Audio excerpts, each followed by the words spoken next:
What up, bros, and welcome to another Brograph Brocast. I'm Dave. And I'm Matt, and joining us today from VFXCentral.net, Mr. Aaron Sorensen. How's it going? And Brograph is a supplement to our site, Brograph.com, which is a motion graphics tutorial site with tutorials, plugins, podcasts, and other MoGraph stuff. And on the show, we talk about everything ranging from motion graphics to Cinema 4D, After Effects, plugins, render engines, doing business, doing taxes, being a contractor, or working for the man. And you can email us, Brograph at Brograph.com. Let us know what you think of the show. Send us show ideas and topics and feedback. We love to hear from you. And this week, this is episode 157. This week's episode is brought to you by VFXCentral.net. Brought to you by me. I guess I am that. Podcast 157, just like Heinz, less carbs. Perfect. How many carbs is in ketchup? A lot? A lot. Yeah, Oh, dude, it is? It's sugar. All right. It's pure sugar. Can't have that on keto, bro. No, dude, Bro, I'm getting do you back even on keto? it. I'm on back. it now. I was getting some Intermittent weight. fasting. I'm back on it. I have to, okay? No. It's getting bad. No Intermittent keto. fasting is working so well for me right now. It's just like falling off. I eat between a 4-hour window every day. Dude, it It's totally amazing. works. It works because you're restricting calories. You're starving yourself. Of course it works. But you're going into ketosis too. Yeah, but still, that's fine. But still, Seeing them gains, okay, brah. Here's what makes me mad about diets. Now, this has nothing to do with motion graphics at all. But as far as diets go, everyone's like, "Oh, this new diet. Oh, this new diet. Oh, this new diet. You just have to only eat this or something like that." Of course, you will lose weight no matter what you do, as long as you restrict your calories. It doesn't matter if you're doing ketosis. It doesn't matter if you're doing whatever. You're gonna burn more fat in ketosis, bruh. All right. Yeah, and you know what? It also gives me a searing migraine to eat nothing but meat. Well, let me tell you. Thank you. Giggity. Todd let me Drager. tell you what I made today because they're amazing. You can get Carb Quick. It's like a Bisquick, but it's low carb, Okay. right? And I made that with butter and Parmesan cheese in it, so it's like a flaky biscuit, right? And I put that all around a Flaky biscuit slice. was my nickname in high school. I got a little clump of cream cheese, right? You get little clumps of cream cheese, and you put one jalapeno in it, and you wrap that stuff around it, and then when you're done, you put it in oil and you roll it around in crumpled up pork rinds for the crust, and then you bake it, and it's so good. That sounds like a lot of good. work. See, it's a lot of work, but it yielded like 30 of them. I'm okay with dieting. I just restrict calories. That's all I do. You know, as long as I restrict calories and I work out, I will lose weight. You know, my big problem is that I don't watch my calories, and then I'm like, oh, I can have 6 donuts. That's totally fine. I watch them right before I put them in my mouth. No, the biggest problem is when you're like, okay, I'm off my diet, so I'm going to indulge. I may as well just eat whatever I want. That's what I was doing, and so I was eating a ton of candy and a ton of chips. Isn't that the best? Oh, dude, it was so good. Flaming hot Cheetos. The lime Flaming Hot Cheetos are my favorite chips. They're so good. Lime ones, okay. Oh yeah.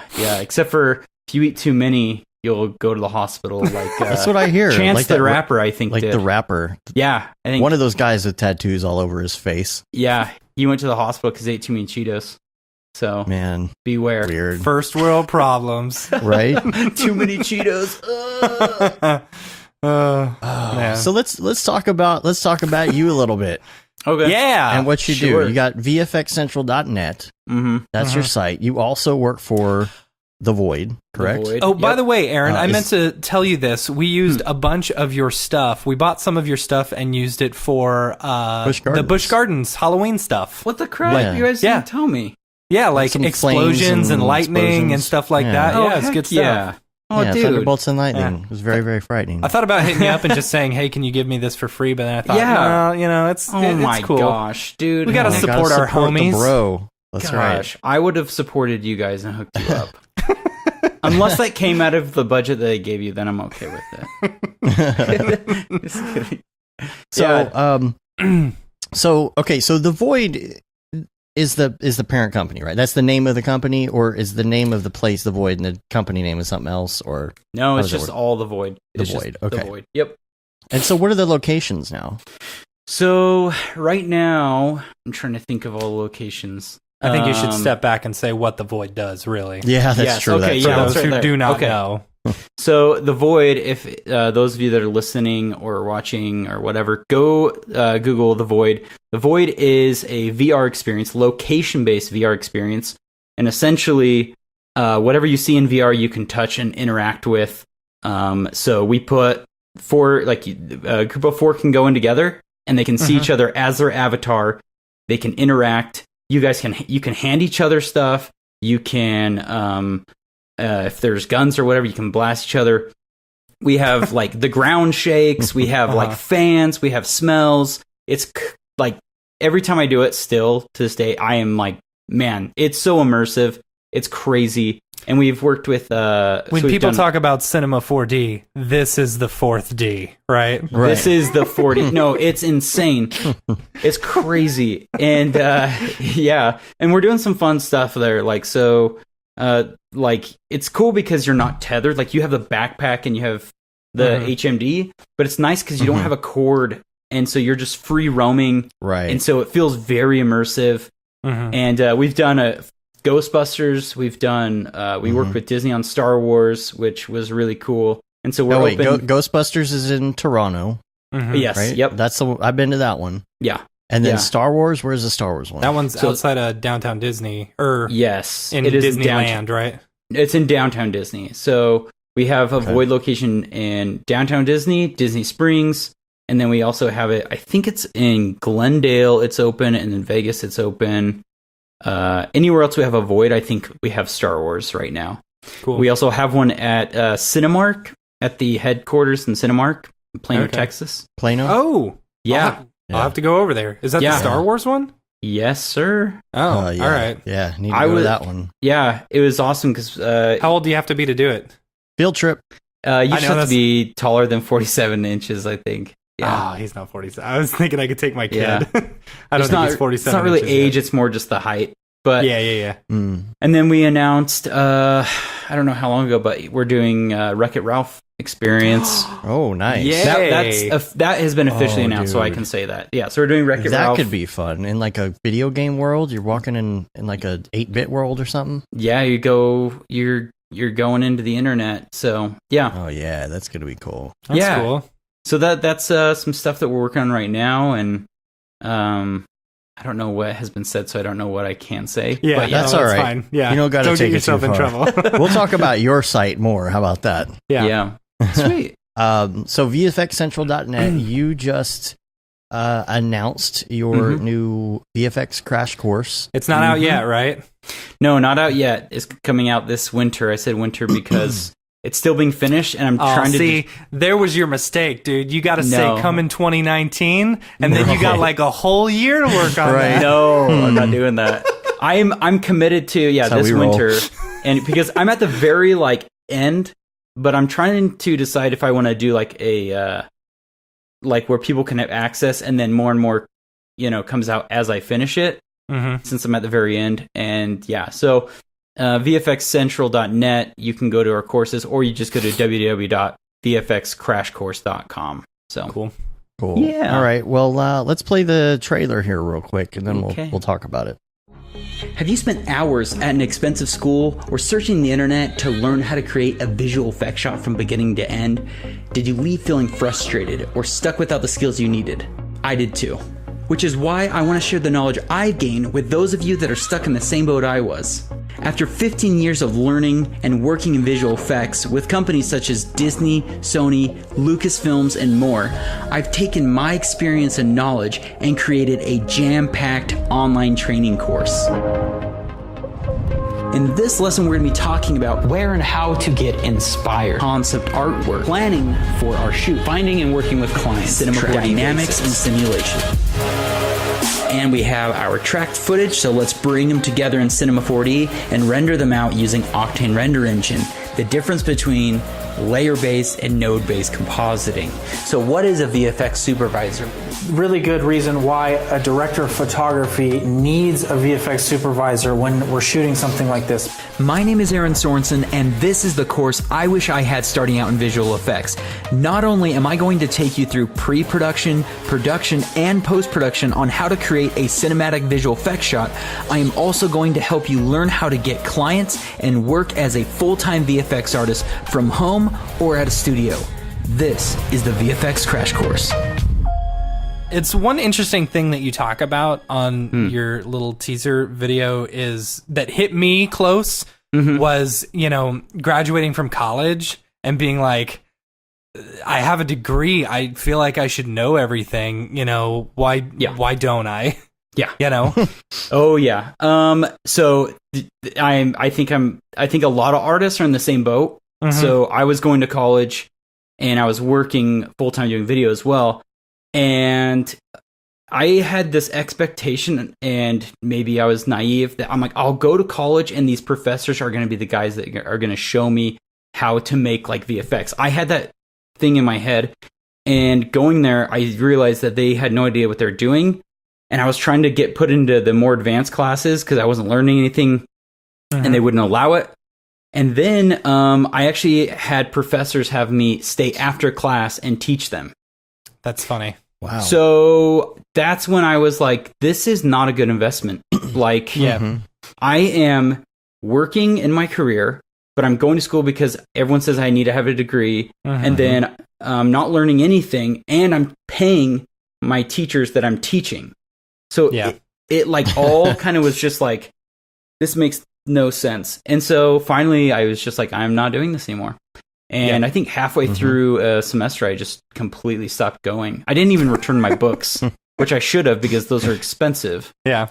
But I didn't. And so the problem if you hold on to them longer, they accumulate, like they get more valuable. Yeah. Right. That's what I've heard. It's like a fine wine. Yeah, I was going to say a fine wine or a really good cheese. College books unfortunately don't. No. So the problem is like college for some things is great. And for film, maybe it's good because you're going to meet a lot of people that work in the same kind of field. But even then, you're eventually going to meet those people anyway. You know what I mean? Like, right. I feel like you're going to meet those people anyway. So for me, I feel like college just was not a good investment, like of my time and money. And people forget that. So I really hit that home in my course, is saying, look, you're going to graduate, and some people spend like $75,000 for a degree, versus you spend a little bit from someone that works in the industry and has experience and has gone through all the problems that you would have to go through, and it's going to show you from beginning to end how to create a shot. So that's kind of like, that was actually one of the biggest motivations, was creating something that was something I wish I had when I was younger, because I felt like I had to go on the internet and put all the pieces together. And you guys are probably feel the same way in motion graphics. And I'm like, man, I'm taking all these little pieces of knowledge, and it's just, now I can create something. So I was like, I'm just going to do a project from beginning to end. So that was kind of the inspiration. And here was the weirdest thing for me on like actually finally getting a job doing this stuff. You know, after already being in the industry for like 10 years, like, cause I went to I started out working at like a really crappy, like consumer-based post-production house. So we weren't doing like any good work. Then when I went over to a job where we were actually doing decent work, I was surprised to find that people were still watching tutorials. You know, like I think people assume going out of school, like getting out of school, that you know everything once you have that degree, but don't realize that no, every single one of us, no matter how many years we've been in this industry, are still watching tutorials. Oh yeah, all the time. I think I watch tutorials every day. Like, because I mean, that's one disadvantage, I guess, of being a generalist is you're learning so many different programs, and so it's like you have to like kind of go back to them, and you'll spend like for me, I'll spend a long time in Nuke, and then I'll go back to Cinema 4D, and then I'll go to Houdini, and then I'll go to Substance, and so I kind of have to like keep my brain straight. So yeah, I'm constantly using tutorials, online stuff. So that's the other nice thing about the course is they have lifetime access. So it's like this, they can just go back to it. And then go, oh, here's the lesson where I learned how to do that. Yeah, that's nice. Yeah. Tell me about that old shot you got in there from like 2000 or something. Oh yeah, dude.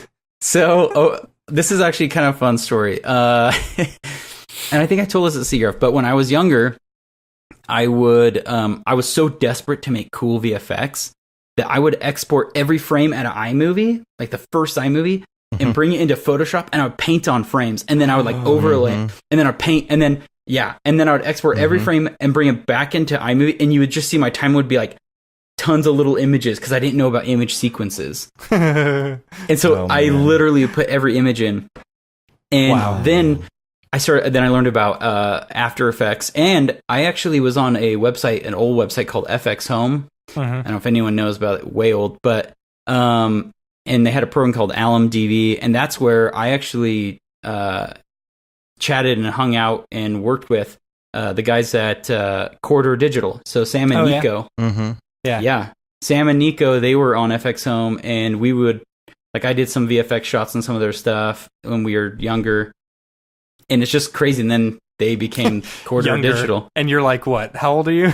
I'm 31, but like back then I was, how old was it? Like I was in like elementary, junior high. I was super young, and I was trying to do VFX. But the Cinema 4D, they had it at school, and so I started learning it. And then I was like, I want to do visual effects in this thing. So I like tried to create visual effects, and I just that's what I did for fun. Like Saturdays for me was making videos with my friends, and then watching tutorials, like Creative Cow tutorials back in the day. I'd listen to all those and just sit there for hours on the first iPod video and just watch those. Wow. Yeah, that's funny. It's just been my life, you know. Yeah. Well, when is this coming out again? So this winter, the plan is this winter. Okay. Yeah. Winter is coming, dude. Winter's coming. I'm going to use that marketing. Winter.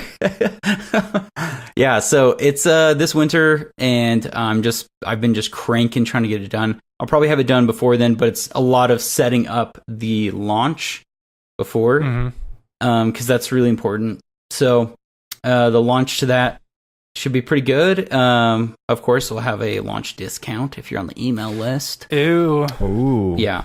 And Billy in the chat, he said that when it comes out, he's going to put it in the School of Motion Slack, so it'll be on their Monday. Oh, heck email yeah. when it goes out. Yeah. Dude. Yeah. Thank you. See, this is why you got to be up in the Brograph Slack. Oh, dude. There's all sorts of fun people in there. I need to get on that. I don't even know I don't have that. I have work Slack. I don't know how to create several Slack groups. We'll send you a link. Yeah, we'll send you a sign up link. It'll become your favorite Slack. Actually, Dave, are we going to open this up at any point? We should. It's the beginning of the month. So tell you what, I'll just open it up tomorrow whenever I post the show.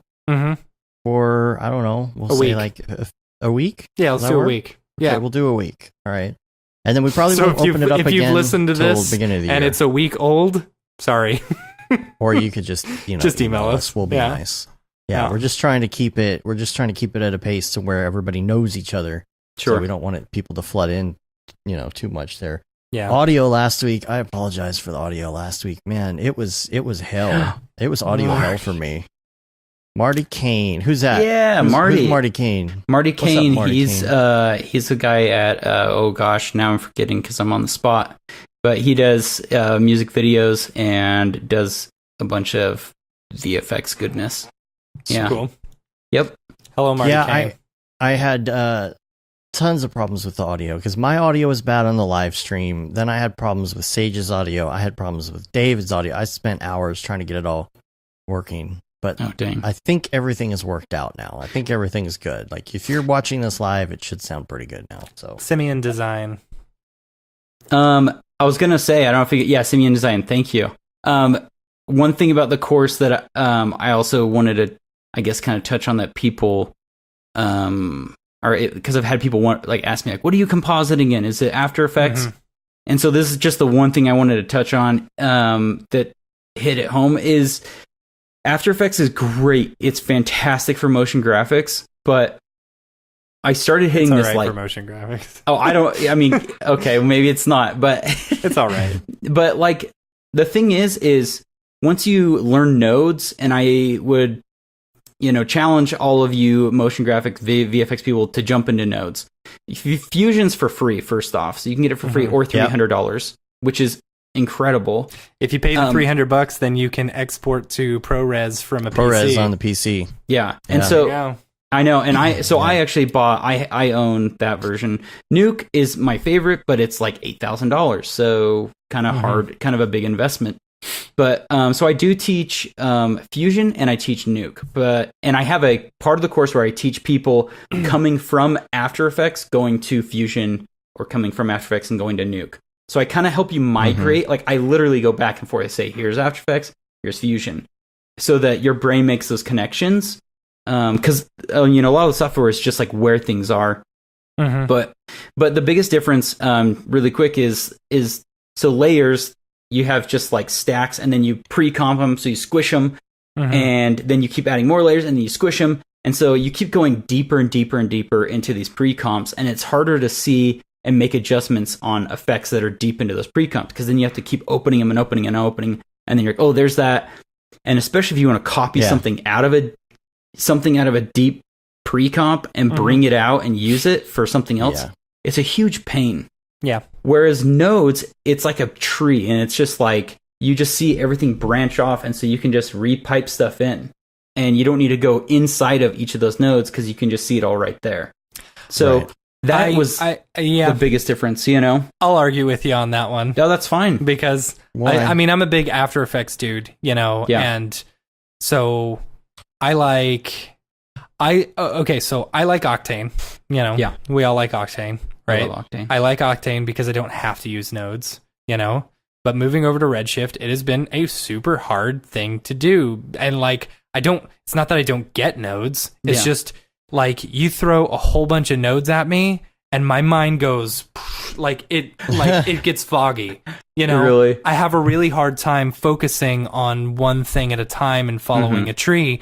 It's like I don't know if it's some sort of ADD or something like that, where it's like, okay, this is too much information at once. I know what you're saying. I know what you're saying. That makes sense. I'm trying to think of how it first made sense to me, because no, I mean, the way you're explaining it makes sense, of course, but I like I said, the way my mind works, as much as I would love to get into Fusion, and I've thought about it a whole bunch, I don't know. I'm an After Effects baby, I'll hook you guys up with the course, and you can play with it. That's where I was getting. No, seriously though, like I think, and Chris, he even at Graceful Gorilla, he will even, or no, is it Chris? Yeah, Chris. Yeah, Chris. Yeah, doesn't he uses Fusion too, right? No. I don't know. No, Chad does. I think Chad does. Yeah, Chad. Yes, it was Chad. It was Chad. Chad So yeah, Chad and I he loves nodes, and I'm telling you, like once it clicks, you'll be like, oh my gosh, I don't want to go back, because you can access things so much faster. And you don't need to, and it saves processing because you're not constantly having to like duplicate stuff. Like that was something with After Effects that I hated, because I was like, oh, if I want to use the same roto on this layer, and I have to copy it and then make sure I paste it in the right spot, and then if I have to retime stuff or move those keyframes, it doesn't change it, on all the other layers. So whereas Nuke or Fusion, I can just use one roto and then plug it into so many different things, and if I need to slide it, I just change that one parameter. So yeah.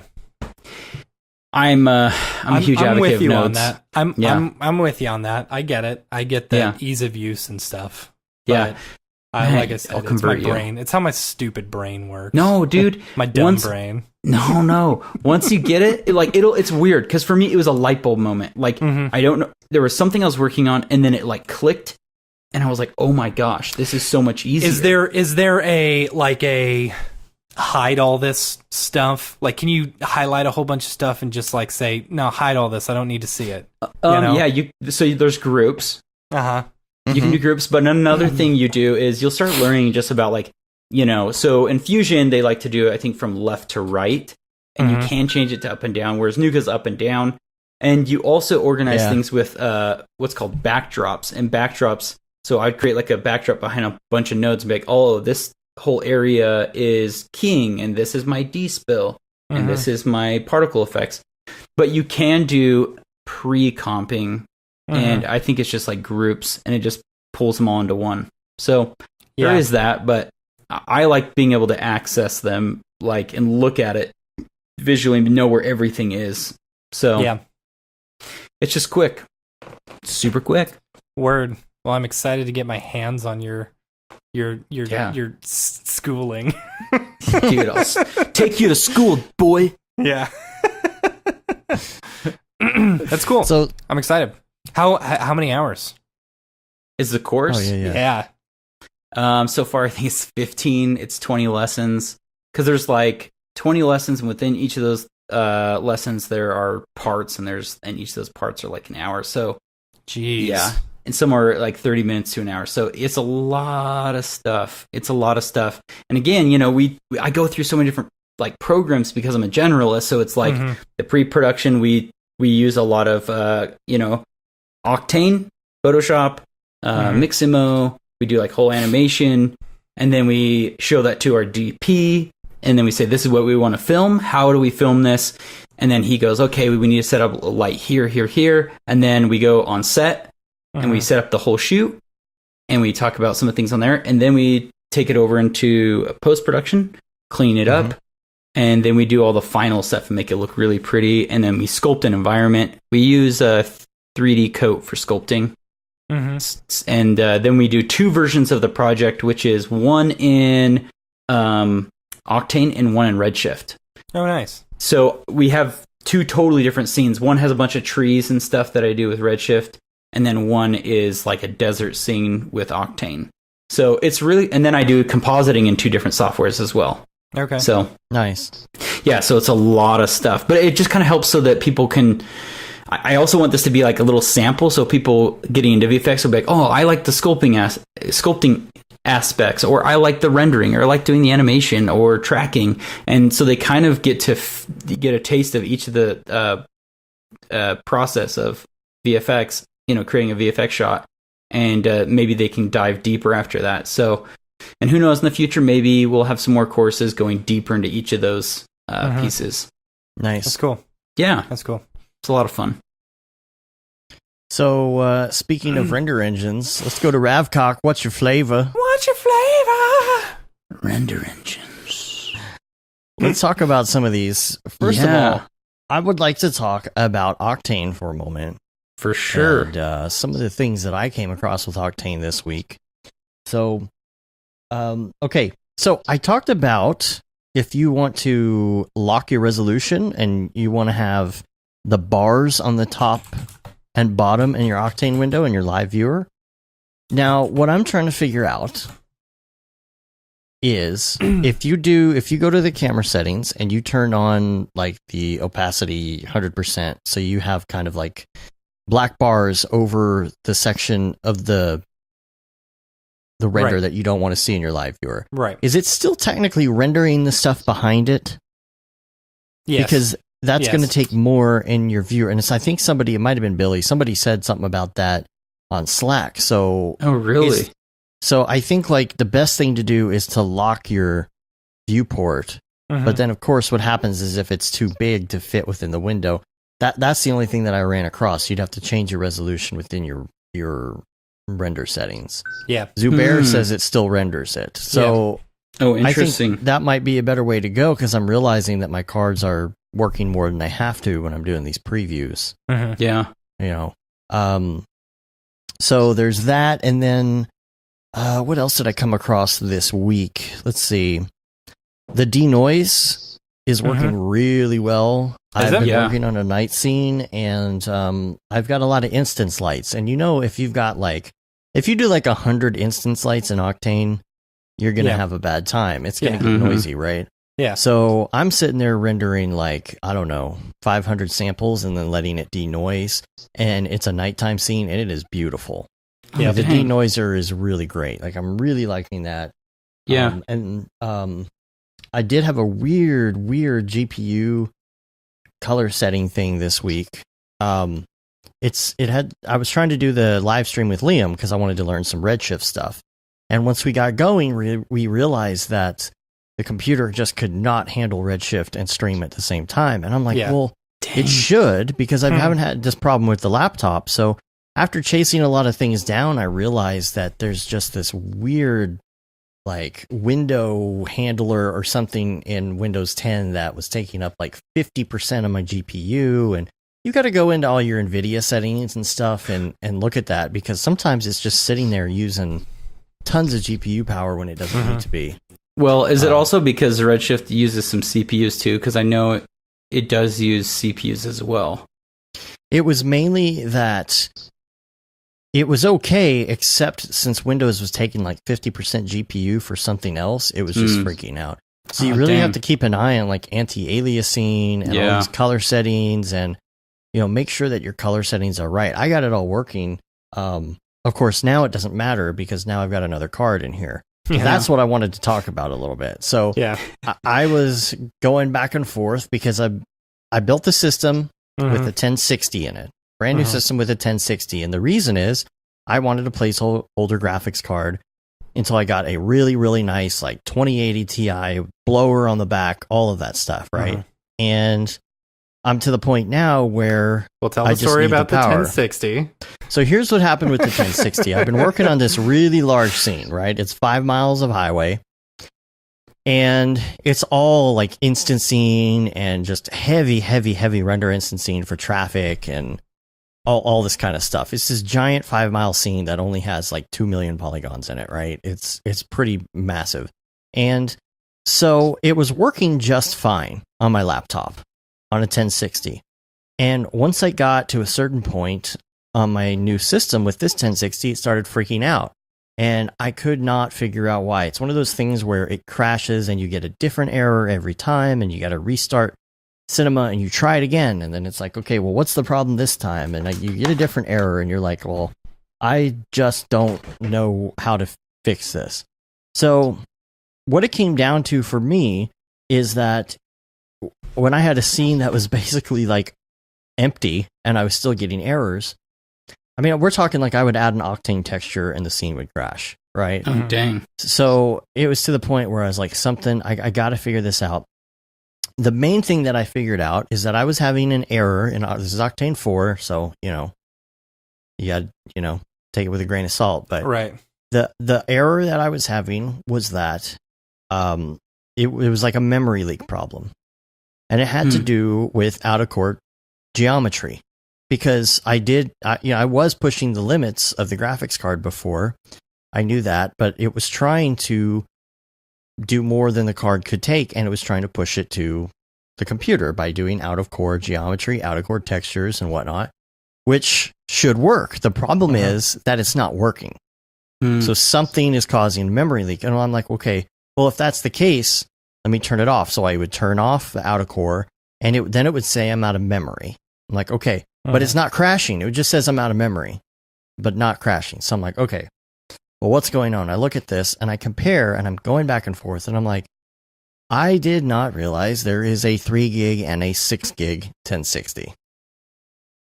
So I bought the wrong one when I bought this computer and didn't realize it, but that was 3 months ago. And so now I'm kind of in a bind. I can't return it, And so while there is a problem, I still need more VRAM. So I'm like, okay, well, what am I going to do? Because I took a regular 1080 out of one of our render machines and put it in and got it working for the time being. And I'm like, okay, well, I need to put this back into the render machine and get a card. What card am I going to get? So here are my options. I could get a 1080 for super cheap, right? This is my favorite. Like, he spent an entire day trying to figure out which one he should get. It was he's like he would text me. He's like, well, what about this? Well, what about this? Well, what about this? Because I'm weighing the pros and cons. I'm weighing the pros and cons, because like Matt and I gave ourselves a bonus a few months ago, right? And I was like, okay, this is going to be my money for getting this card that I've been wanting, right? And my main problem right now is that the 2080 Ti's, besides the fact that I'm hearing about problems and stuff, they don't really have the ones with the blower on the back. I found all the ones I find say that they're not in production yet or out of stock or whatever. You know, I found one blower one because I want to be able to stack these, you know? So I'm looking at this. I even made a spreadsheet. I could probably this is my favorite part. You made a spreadsheet of like all the pros and cons for everything. Dude, like, that's good. And what their octane bench is and what their price is, and like it's like pro, I can get this one now. Con, this one's really expensive. You know, it's like Pro, it's it's cute. Con, it's loud. Okay, let me bring the spreadsheet up. Oh, and you there can it is. see. There okay. it is. Oh yes. So, all right. So here's the thing. So the 1080, if I got a 1080, okay, the price is fairly good, right? I can get it brand new for $549. Okay, sounds good, right? Yeah. But the CUDA cores are only $2,560. If you got a used 1080 Ti, that would be 3584 cores, which is significant. It's 1,000 more CUDA cores, right? So I'm like, okay, well, maybe I could get that. The problem is that if I buy a used 1080 Ti, you never know who's run it and what they've done with it. Bitcoin mining or whatever. And if it craps out, you have no warranty. Of course, you got 12 gig, which is fine. But the problem is, even like the 1080s that we have in our render system only go up to 8 gigs. So I wouldn't be able to go further than 8 anyway. Okay. So what if I want to get a 1080 Ti? Brand new. Well, it's $1,500. Yeah. A brand new 2080 Ti is $1,700, right? Yeah, and either one of $200 these more. I couldn't get until like this coming Wednesday. And I'm like, I got to get all these projects out the door. I got to get something now. And I'm like, if I got that 2080 Ti, it's going to be the fan kind. I'm going to be spending a lot of money on it, and it doesn't have a blower. So I was going back and forth, and then I start looking at octane benches because the 1080 has 135 octane bench. The Ti has 185. Jeez, look at that 2080 Ti Now- octane bench. Oh my god. That is as high as the 3 of my 980 Ti's put together. Right. So I don't want to Jeez. get the 2080 Ti because of the fans, and I wouldn't be able to stack them, and I'd have to wait for it. And honestly, the price. I'm like, right now, maybe I don't want to spend $1,700. So my solution was either to get a 1080 or 2080 because they would be brand new. The 2080 is 8 gig of RAM, just like the 1080s that are in our other system. The 2080 is only $800. The 2080 was available that day at Best Buy. The 2080 has 2944 CUDA cores, which is more than the 1080. It's Less than the 1080 Ti, a little less than the 1080 Ti, but it has a not too slightly much. higher octane bench than the 1080 Ti. That's the thing. It has a higher octane bench than 1080 Ti. So I was like, you know what? This is going to be my temporary thing. This is going to be the card I get with fans on it for now. I'm going to wait till those blower cards come out so I can stack them in there. You know, or who knows? Maybe they'll come out with something like similar to the Volta, but it's the new architecture or something. You know, so it was a really, really weird, like, I didn't think I would ever land on a 2080, and most people probably wouldn't. Yeah, But because of my there's like circumstances. people who are like, "Oh, what are you doing?" Exactly. Yeah. But I'll tell you, like, I'm totally happy with it. Like, it is very fast. It's working very well. It's playing really well with the 1080s that are in the render system. You know, really weird, but man, I'm telling you, I'm doing some fast freaking renders right now with the 2080 and 4 1080s. So, Oh my gosh. I'm only on 970. I have two Yeah. 970s. I got 6 980 Ti's. Yes. So I know, Gumbo- but at work I have a 1080 Ti and I love it. It's so good. It's so good. yeah. I have a Dell workstation. See, and I it's can get 980 Ti's fantastic. for like $200, you know? Just keep yeah. pumping them in there. You know, you Yeah. just got to make sure that you got a lot of power in order to, you know, deal with Right. them. And they Don't get blow those- hot. What kind of PSUs and motherboard do you breakers. have? I've got X399 Tai Chi. And then I've got another one that's just a crappy Intel one. Tai There's- Chi. I thought it was ASRock. So you have two computers. X399 Tai Chi motherboard. Oh, Yeah, okay. yeah. I've got two computers. Each has 3 980 Ti's Okay. in it. Sorry.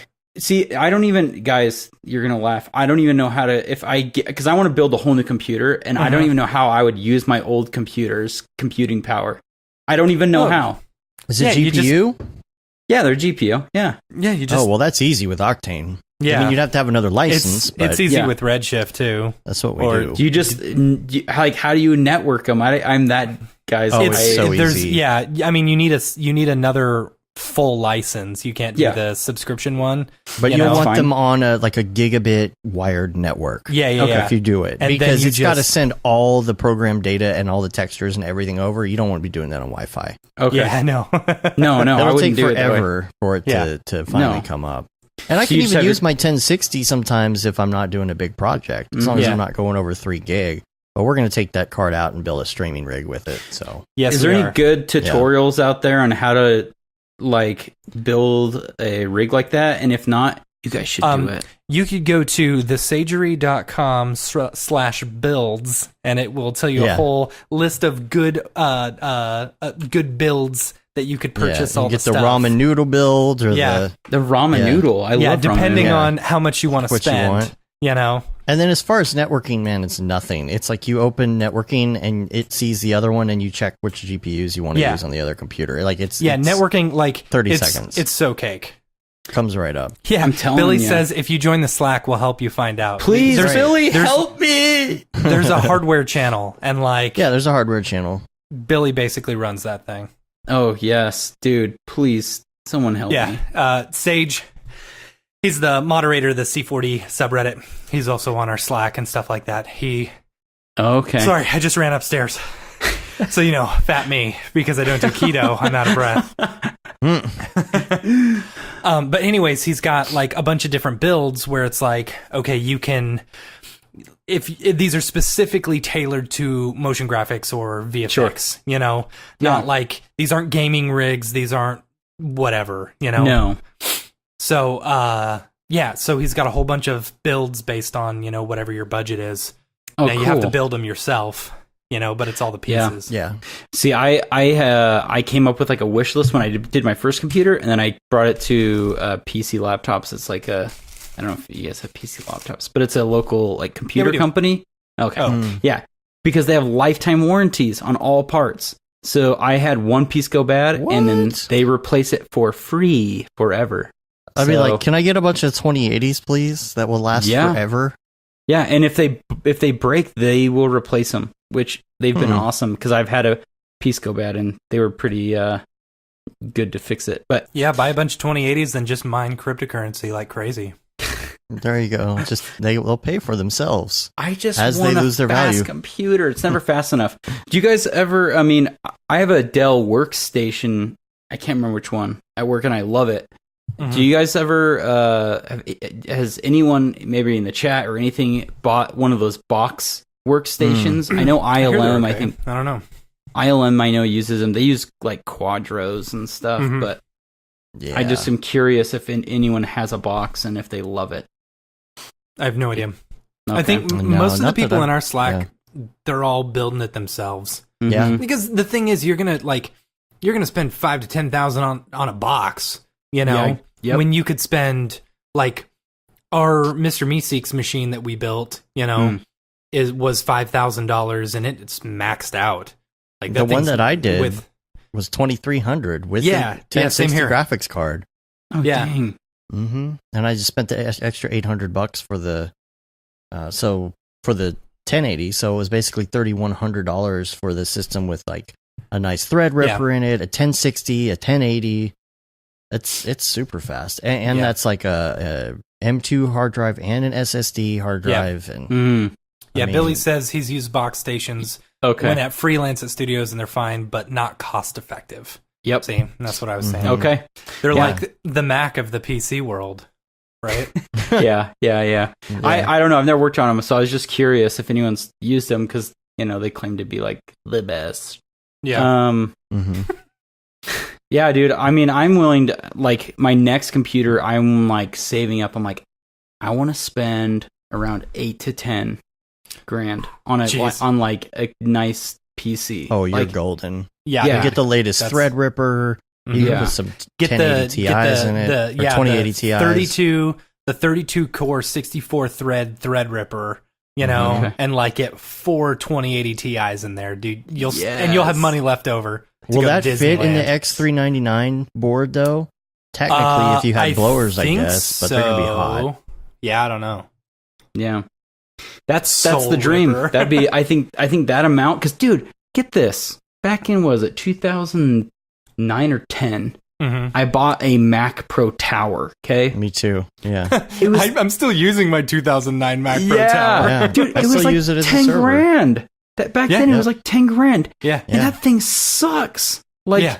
and it sucked like quickly. Like it just wasn't it was garbage. Oh, see, and then we kept modding ours. We put Oh, yeah. SSDs in them and We put weird SSDs, Frankenstein. we put graphic cards graphics in cards. them, and like I bought a 980s. Quadro. I bought a Quadro 4000. I can't remember. I bought a Quadro, Quadro for 4000. Yeah, yeah, yeah. K4000. Yeah, and it was refurbished, and I'm an idiot, and then it stopped working. And oh, I know, huge waste of money. And it doesn't have that many CUDA cores either. That's the No. thing. If you ghetto rigged like a 980 Ti or a couple 980 Ti's You- in there with an extra power supply, you don't could need. get some- You actually don't need an extra power supply for the 980 Ti. I've installed it. Works fine. Oh, nice. Yeah.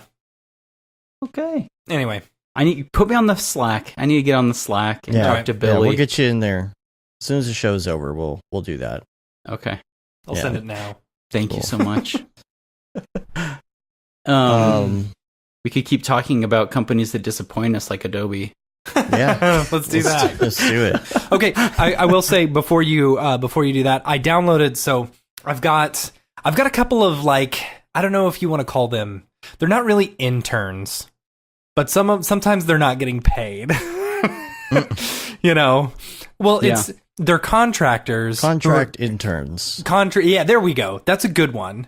Because so they're basically, so I have a home office I've got this 9-foot long desk with 3 monitors, 3 computers, and I was like, I told my brother, I said, come over to my house.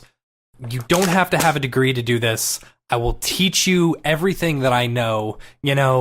You've got someone with 15 years experience who's going to teach you everything he knows about this. Just come over and do it. So I convinced him. He's starting tomorrow. Well, I went to dinner the other night for my mother-in-law's birthday, and a buddy of mine who I used to work with at this like consumer-based post-production house, was working there.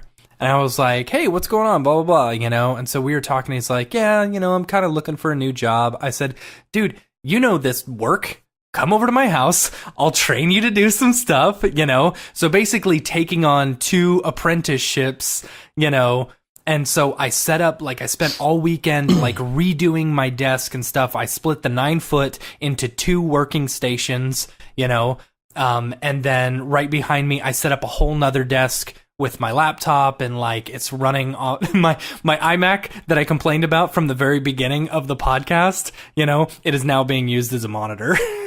There you go. So yeah, At least it's still So getting anyway, used. Yeah, so I've got 3 workstations up now, and I'm gonna be training these guys, and it's nice. It's That's cool awesome. to have people actually in my office. I forgot where I was going with this. So I was installing all of the Adobe products, Okay, to make sure that everyone is up because they're going to be learning After Effects and such. And so I noticed, because I had to export something through Media Encoder, I noticed that you can now drag multiple files into Media Encoder and have them combine them into one, Whoa. which I thought was very cool. What do you That mean? is- Like into one video? Yeah. I did not How know does that that. even work? I have Oh, no I idea. bet you that's probably good for people that do slideshows and they're like, oh, I Maybe. want to do a whole montage of videos, and you just throw them all up in there. I love your I- voices. I did play with I did play with Rush this week. I forgot to tell you that. I didn't Rush? put that in the notes. What's yeah, Rush? the new software. It's called Rush, right? I have no idea. What's Rush? don't know what Rush Adobe is it the name of it, or did I get that wrong? You probably got it wrong. Yeah. Well, I don't let's know. see. I think that's what it's called. Let me see. No, it is called Rush. It's Adobe Oh. Rush CC. It just came out. And With You know- tools like Tom Sawyer and That's the only song I know by Rush. Yeah. So They're great in concert, though. I gotta tell you, like, I just played with their sample that they had, but the thing is, okay, this is like, I think of it kind of like iMovie, right? Okay. Let's say that you have some videos and like a track and you want to post something to Instagram. This is for the easy stuff, right? Yeah. This is like iMovie for iPhone, right? So you can just add some transitions, there's some color options, there's music stuff you can do. There's a lot of lower third stuff. You can do a lot of titles. So if you're looking to do something really easy like that, it's great. The thing about it is that it all syncs to the cloud through Adobe, right? So if you're editing, and I tried this, if you're editing on your desktop and you close this, there's not even a save. You just close the software, you open it up on your iPhone. That's my software. That's my kind of software. Ones where you don't have to save. That's all your software. So, if you open it on your phone, though, all the footage is there. All the stuff that you just did in your scene is there, and I like it as long as it syncs. I don't know. I mean, this footage that they were using, I don't know what it takes to sync some of your footage, or if maybe it converts it, or what it does. Premiere Rush. Okay. Yeah. Yeah. You should. Is it just like a simpler, like editing and like? Yeah. Well, sometimes you got to do something super simple, and you're like, I just wanted like cut these two clips together and put a music track and save it and be done. I don't want to open Premiere. That's what this is for. I had a client. I had a client contact me this week, and they said, "Hey, so I need you to change out the date on this." And I was like, "Okay, send me the video." So he sent me the video, and I look all through. I'm like, I don't see a date anywhere. What date are you talking about? And he said, oh, it's like, it shows up in Dropbox up on the upper left. I'm like, dude, that's the file name. Sad. Oh, man. Dude. That kind of stuff. Jeez. Yeah, that was fun. That'll be $90. Yeah. $90. So I'll have to try out that Rush. That sounds interesting. I mean, I feel like Adobe's pivoting, like consumer. Yes. They're going all about, like, everyone's doing this now. They're like, we're about apps. We're about like this simple, like Blizzard. consumers. I'm looking at you, oh, Blizzard. Oh my gosh! I don't even play Diablo, and I was mad. Blizzard's like, we're just gonna have Diablo on the mobile. People were losing their minds, and that happens with so many companies. Like, I feel like even like Apple did it. The prosumers, the people that like help them grow, they like will build up a product like After Effects for Adobe, and then they abandon that market completely. Yeah. It's not like Fortnite. Fortnite's on everything, and I don't know how they do it, but it's not like you've got Fortnite Xbox and Fortnite iPhone and Fortnite PC. All the servers talk to each other. Everyone's in the same universe, no matter what platform you're on. Yeah. They're doing it right all the way to the bank. I know. It's just so annoying. Like, I just feel like companies that grow, and like, even I'm reading some comments on the new After Effects, like on their on their YouTube channel. People are just like super mad that there's like no multi-processing. They're like, what the heck? Like, you're just updating like this stupidest like little things. Yeah, seriously, just give us multi-processing. Yeah, like give us RAM preview. I'm still waiting. Right? Decent RAM preview. Yeah, dude, it makes no sense. Like, so the community is like angry, and they're like, what are you guys doing? Like, you need to change it. Like, fix your stuff. And I honestly was praying and hoping that they would come out with a node, like an option for being able to use nodes in After Effects. I'm like, come on. Like, After Effects is way too, it's not, I don't think they'll ever get there. Oh my gosh. Because anyone who's going to want to use nodes will go over to, Fusion or to Nuke, like, I don't think Adobe doesn't care about nodes. I don't think. Yeah. The problem is that it would be hard to figure out because, like, okay, let's say you put a levels on something and that node's connected to two different layers within After Effects. Well, when you click on that layer and you're not in node view, how does that show up in your effects view? And how do you know that it's controlling something else? Yeah. There's a lot of things like that would have to be worked out. And I don't know. Are they gonna go that route? Or do you think that they're not gonna? I don't think they'll ever do nodes. I wish they would. It's like they're focusing towards the Don't get me wrong. After Effects is mega powerful as long as you know what to do with it. You know, Yeah. like it's all about how much you're going to throw at it. Look at what Andrew Kramer does. Like the stuff that he creates is so good, Yeah, and it's you really wouldn't good. know it's just After Effects. You know, Yeah, it's but like he's like creating hacks though. Like the things he does, I feel like are like is special. Even like best example, projections. Mhm. Like projections in After Effects are a nightmare. It's Mhm. like you literally have to create a camera and then put a light right in front of your camera and then an image in front of that shines through. It's like like come on. Like yeah, I don't know. Like everything's like a hack to do like really good stuff. Yeah. And it's not my a hack. first It's a feature. it's a Right. feature. Well, it's like you have to like do things roundabout ways. Whereas like I don't know, if they just updated, okay, no nodes. Let's just say no nodes. If they just fixed their 3D view.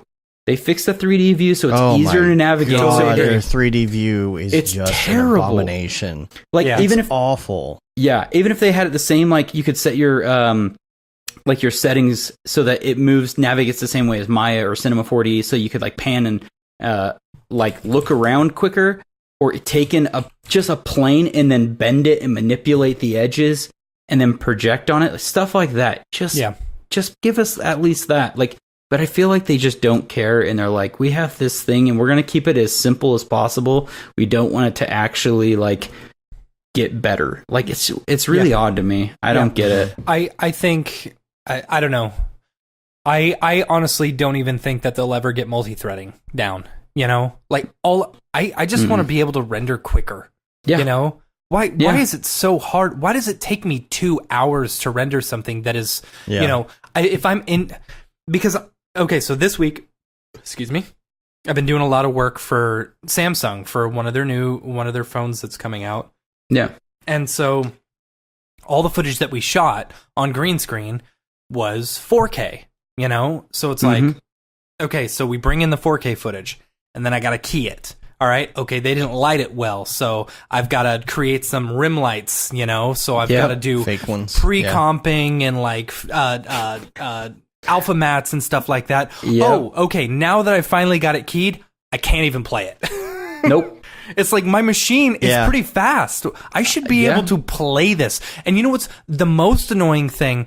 I took some footage that I rendered into Premiere, and then I brought an overlay file, you know, into Premiere, and I played it, and it played fine.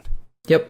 I take it into After Effects, Won't play. won't play at all. It's like, why is it such an issue? Why do you don't have know. one program that will play it just fine and another one that won't play it at all? You know? Oh, I mean, Premiere will play back 4K footage through an output with no problem. That won't even play on the desktop. Right. And I don't Yeah. even understand how that Right. sorcery works. Well, I'll one up you. Open up DaVinci. Uh-huh. Open up DaVinci. Dude, you can grade 4K stuff and play it back. Yep. Like DaVinci, because I think they started out as a coloring program first. And so they had to be able to play back footage that's been played with and like colored. And then they created the editor. And so they're coming from being able to play back really huge footage that's graded. And it is awesome, dude. Like, you guys have got to try out. You've got to try out DaVinci. It's all. I don't edit in anything else now. It's DaVinci. See, but coloring. My thing is, like, I don't do a lot of color correction. If I do, it's like simple stuff in After Effects, you know? And like a lot of people will probably, if they were to look at my projects, they'd be like, what are you doing? Like, why didn't you edit this first in Premiere and then bring it into After Effects? I'm the worst. I even audio edit in After Effects. And I know Billy is like, what are you doing? I do some audio That stuff in hurts. Premiere, some simple stuff, but like, no, I got to go into something. I got to go into Logic. I use Logic and Audition for two different things. But You guys go into Because- DaVinci. They have Fairlight. you can Fairlight. get DaVinci and Fusion as a package, right? It's all together now. Oh or yeah. something? So now I can even. Okay, Billy's with me. He says he edits audio in A most of Oh the time my too. gosh, Okay, that's guys. good. That's good. That's good. Blasphemy. Why, dude? Okay, just try even Fairlight, using Fairlight in DaVinci, so you can edit. Then I can do my VFX in Fusion if I have just simple stuff I want to do in Now, Fusion. Fusion's do made it. by they're both Blackmagic, aren't they? Yeah. Oh, So okay. You can It's get them built- together. It's All built right. into DaVinci, All right. so it's part of like the timeline. And so Yeah. you can do Fusion, and then I can color it, and then I can do the audio with Fairlight, and then deliver it. It's like, dude, it's incredible. Like what Blackmagic's doing is insane. Yeah. We got to get us a license. Yeah. Are they Brings are they a comments. perpetual Or two. license, or is it $300 a year? I know that kind of stuff is. This is let's becoming. talk about the Redshift thing. By the way, Let's talk about this. I Wait, want what to keep happened? talking about Fusion. Oh, but the- we're going to every come back annual- to Fusion, but The Okay. annual Yeah, let's fee. talk about this maintenance fee BS that's going on. Like, I don't know what everyone's deal is. When did it become to where we have to pay every year for a license of something? You know, and if Right. we don't get it anymore. It's Nope, so it's- because dumb. sometimes we buy a license for something and we use it one time. Like, look at how Right. many times did we use our 2 seats of Houdini Indie? Like we didn't one time at all. We opened it up. we installed it And then I like, tried messed to around. reopen it in another program once I rebuilt my computer, and they're like, "No, your license is expired." I'm like, "Oh, nuts!" Dang it! Dang And it. Redshift, I had to install it the other day, so we updated Matt's license a while back. We updated mine the other day, and here's the problem. Here's the most annoying thing in the entire world with this Redshift stuff. And Redshift, this pisses me off. This really pisses me off. You know, and this is not right.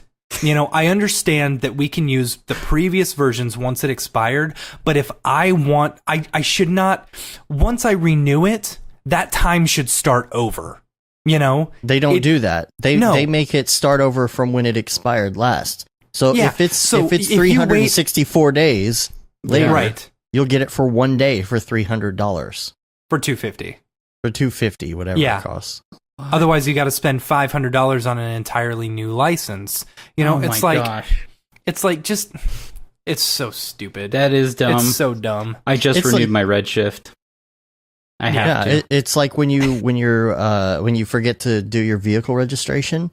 Yeah. Oh, yeah. yeah. Yeah. Renew it. It doesn't renew from when you pay Yeah. the money. Yeah. It renews from when it was due, when it Yeah. was expired. It's such a cheap, you feel like you're being ripped off. It's so dumb. Well, how much what's Octane? I know they have the subscription. I don't have the subscription. I just bought the Octane's standalone. $20 a month for 2 cards, right?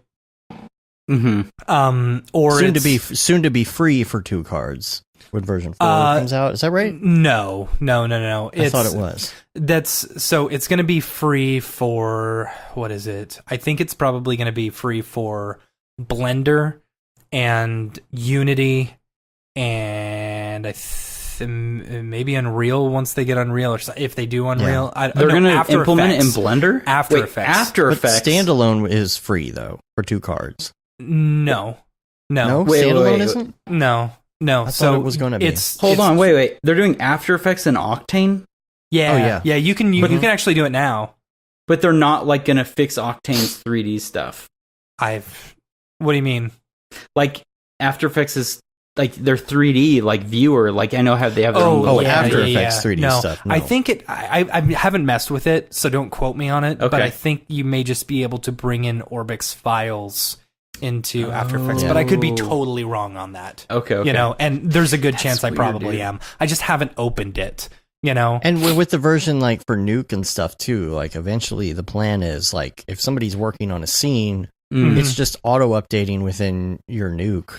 Oh you know, yeah. And you're just doing your thing and doing your compositing while someone else works on the scene. So Yeah, that because I could know be very cool. V-Rays in Nuke, and I've seen people do some crazy cool stuff with it. oh yeah, Yeah, but the problem is always like, I'm always like hesitant about that because playback and stuff. I'm like, I don't know.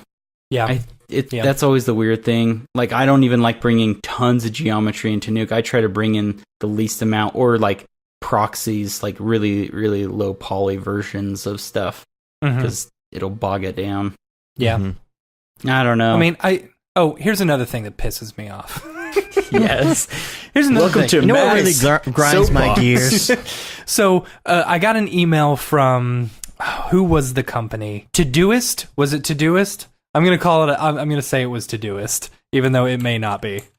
Todoist. Let me just. It was check. Todoist. You told Was me it? it was Todoist. Okay. Yeah. Anyway, so oh yeah. So they sent out an invitation ahead of Todoist pricing changes. Okay, if you run a company, don't say it's a monthly charge of so much per month. If you bill it annually. If you only bill it annually. If you only bill it annually. Yeah. It is an annual fee. It is not billed monthly. So they're like, we're changing it from $29 a year to $3 a month billed annually. It's like, which is more. No. Which is more. It's like 30 something dollars. Yeah. $3 a month billed annually is $36 a year. $36. Don't say it's monthly when it is. There are so many companies nowadays where I'm like, okay, I'm going to try this out for a month, and they're like, oh yeah, it's only $5 a month. And then you go to pay for it and it's like, that'll be $60 because it's billed annually. No, that's not $5 a month. No, it's not. That is not how that works. They don't know math. Actually, they do, but they're just tricky. They do. They're Yeah, just it's just jerks. They're just moving the numbers around. So yeah, I really want to get into DaVinci. I really want to get into. I think a lot of you Fusion. have sold me on Fusion. Like I like It's that free. it renders in the background too, right? Yes. Yeah. Yeah, There's they so- was smart. Also, with Fusion, they have this plugin that you have to have. It's called Reactor, and I had to Okay. figure it out because I was kind of when I was first new I've with heard of Fusion. that. It's Reactor it's by people called We Suck Less or something like that. Okay. And I think it's like a bunch of open source plugins that people make. And essentially you download the Reactor script and you drag it straight into Fusion, and then it'll download Reactor, and then it connects it to like a database of a bunch of plugins that you can install for free. Mhm. So it's really cool because people would just make all these plugins and then you can just install them. Like I installed one called Nuke to Fusion so that I can use all my Nuke hotkeys in Fusion, so I don't have to like relearn my like muscle memory, Right. So, so those of you that are getting into Fusion, make sure you get Reactor. These guys are awesome. They created this totally rad plugin, so it's a must-have if you're getting into Fusion. And it also works because there's Fusion standalone. And there's also Fusion built into DaVinci, and this Reactor plugin works for both. So, Okay. yep, check it out. It's rad. All these nuclear things. Nuclear reactors, fusions. Fusion. Yeah, I nuke, think it's yeah. time we got to start creating something else that's about reactors, molecules. something. molecule. I don't know. Gosh, now I need to create a plugin that's called something that has to do with like molecular structures. How about you make Atomic. a web design software that integrates with it, and you call it Cold Fusion? Oh wait, it already existed. I know, now I have to come up with something good. Let's see. Yeah, on the See, render now I'm engine gonna have front to too. I'm gonna have to train all my people for Fusion if I'm trying to Hey. teach them After Effects. Oh, Guys, You know? it's just more stuff, It's just more content. Plus, you're future proofing because I think it's just me that Blackmagic's going to start stealing a lot of the market that is wanting After Effects to be updated. Yep. I mean, No, I agree. Chad's on it, guys. So it's got to be. You guys. You guys. You guys. I mean, come on, guys. Chad's on it, man. So, speaking of render engines, by the way, and Redshift. You see David Brodeur? Yeah, I did. I thought did the, some the Redshift piece, stuff. I thought the piece that he did was very pretty. I didn't see. Pull it up. It's very pretty. It had grapes. Ooh. Sour grapes. Sour Sour grapes. Yeah, Anybody so who watches Teen Titans knows what I'm talking about. which Teen Titans? The old one or the new one? No, Teen Titans Go. Oh, okay. Yeah, Locked and Loading on Twitter. Yeah. Uh, I was trying to pull David it up. Brodeur, he did a little test and did this grapey thing. And, Oh, is learning boy. Redshift, so Did he convert? I don't know if he's Here's what I'm gonna converted. say. because he does so much stuff with Grayscale Gorilla, I think he got this training for free, you know? And he's like, sure, I'll give it a try. Why not? Right. Yeah. You know? He just went through it. Yeah. The thing is, I mean, a lot of it is you just get used to a certain program. Like I started, V-Ray, and then I went to Octane. And I loved Octane, and that's when I got introduced in GPUs. And then I went to Redshift only because for me, I was like, I like larger scenes and volumes. That was like my biggest thing. My biggest reason why I converted. See, you and me have the same background, dude. Started in V-Ray, then moved over to Octane. Yep. V-Ray. See, but it was like I fell in love with V-Ray, and then I moved over to Octane, and I really didn't like Octane at first. Really? I really didn't because I was okay. And here's my problem. I was doing a lot of interior design, ArcViz stuff. Yes. And Octane is not good for that. It Yeah. never looks real. And if I had known that, I probably would have stuck with V-Ray at the time, but I kept trying to push it to make it look more real, and I've gotten pretty good at it, Yeah. I still hate it for interiors though. I can do it, I just hate it.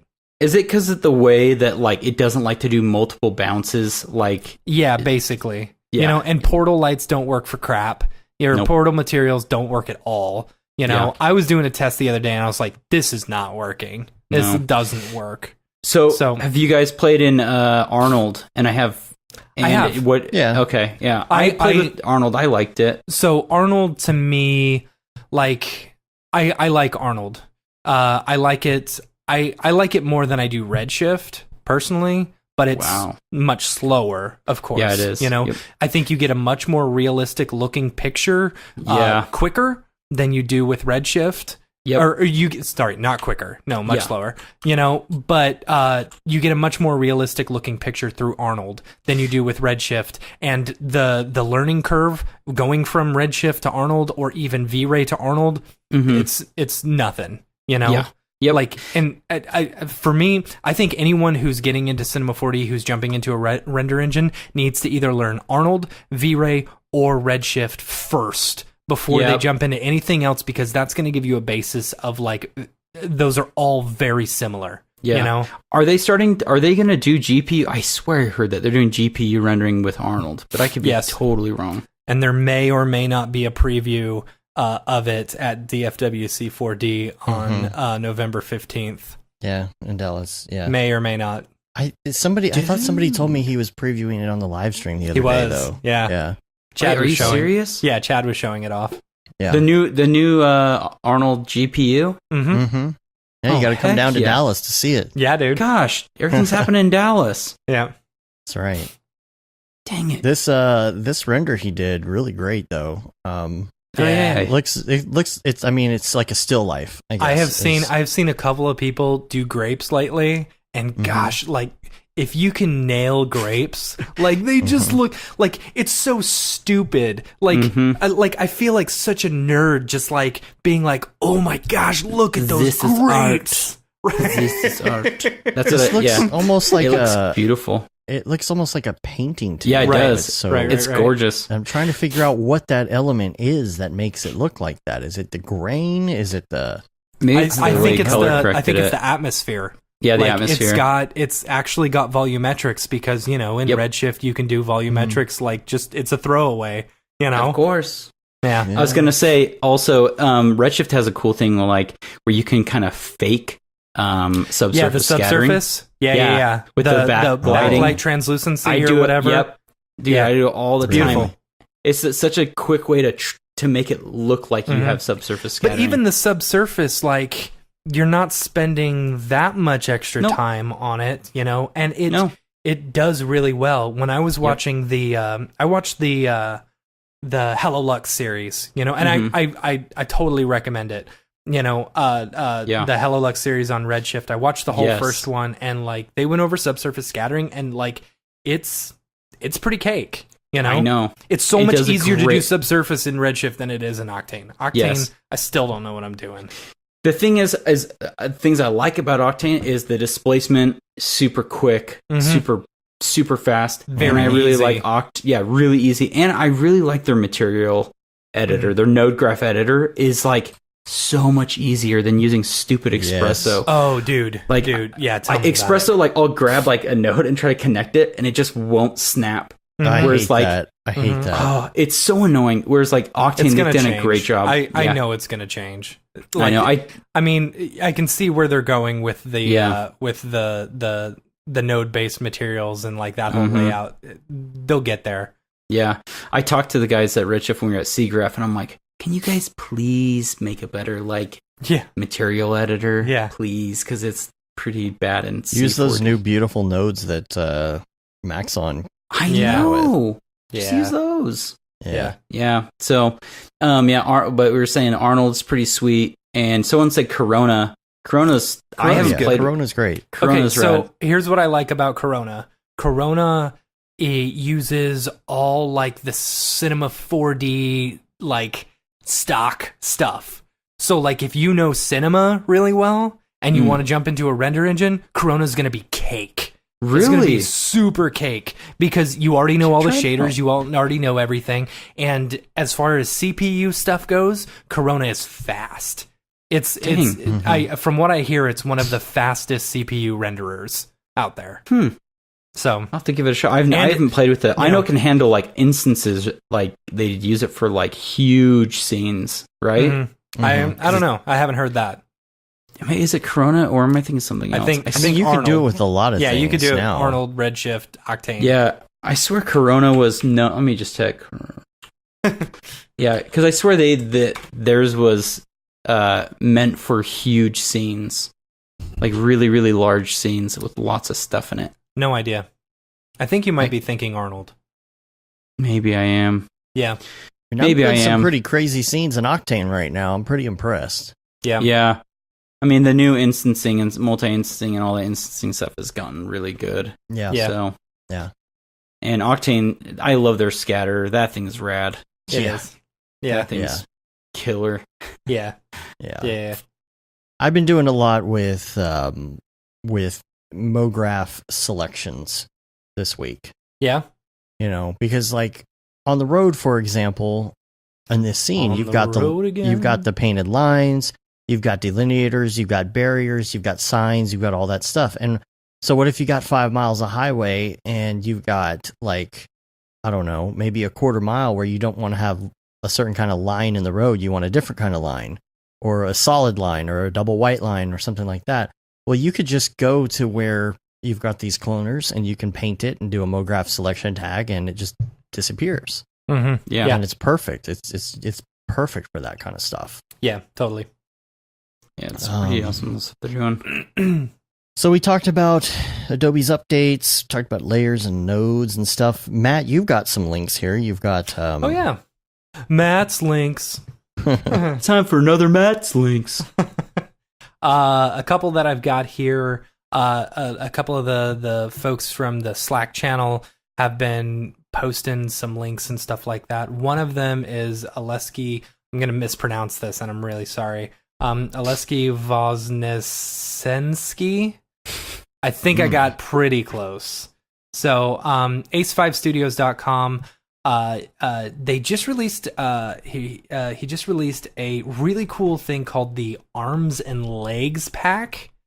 So basically, it's like $25, and it's a couple of it's like 3 different cartoon arms and 3 different sets of cartoon legs, like pre-rigged to where you can rad. honestly put it on. You can put it onto your character. So say you build out a character, right? Just the body and the head and stuff. You can stick these legs on it, and it's already pre-rigged.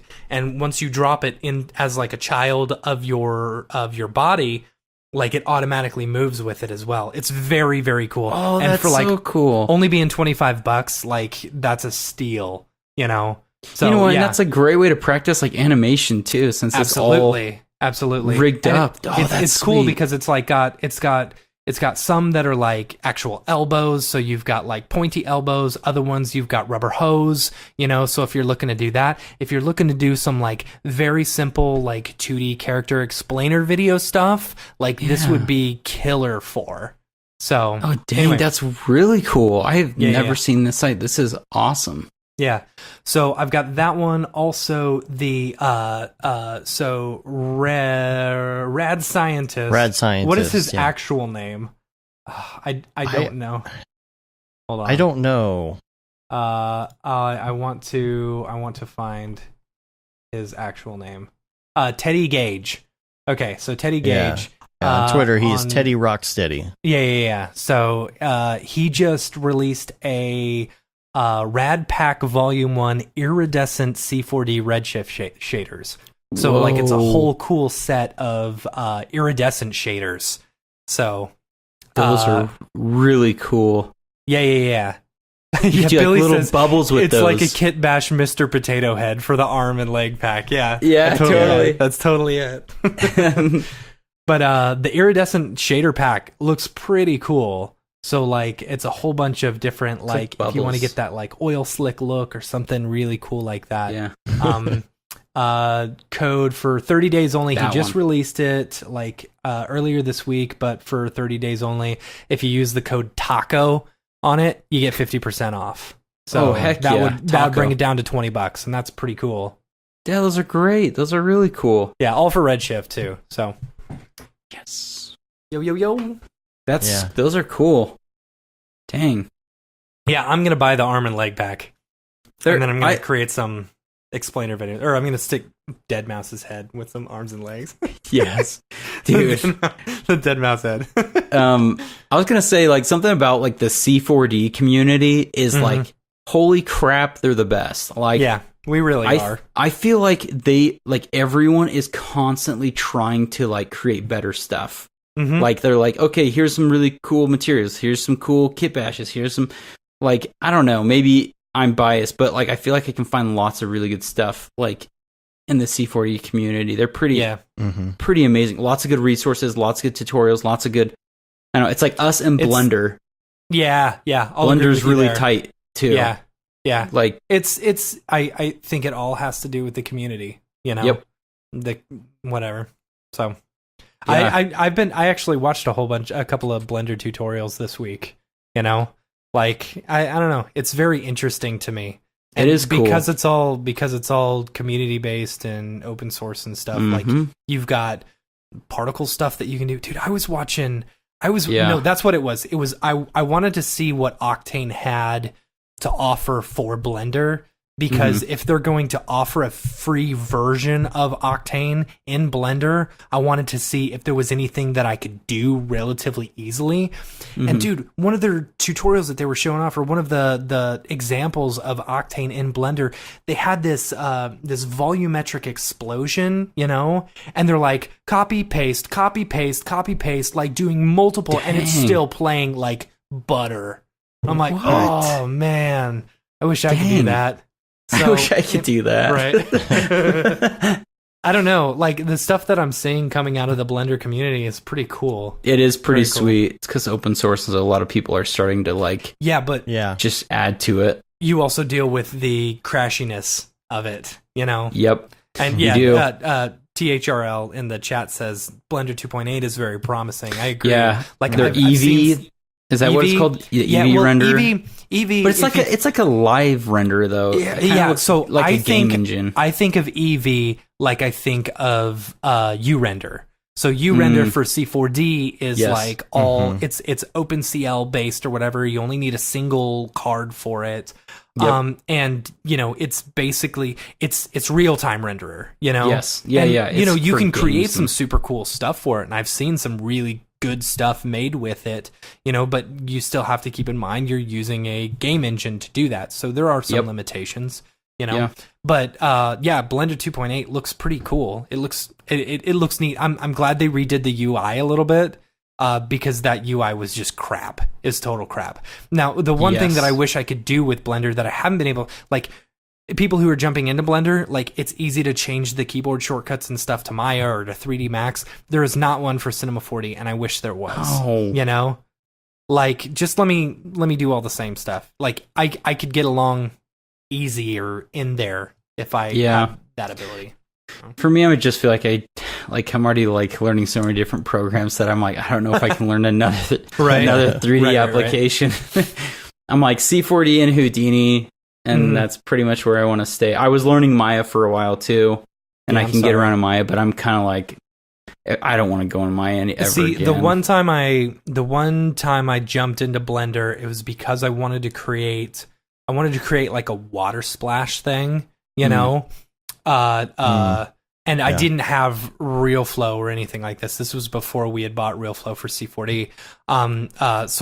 And Blender has all of that available. It's like particles and, you know, explosions and VDBs and stuff like that. It's like, because it's open source, whatever. Yeah. You know? Yeah. I don't know, it's neat.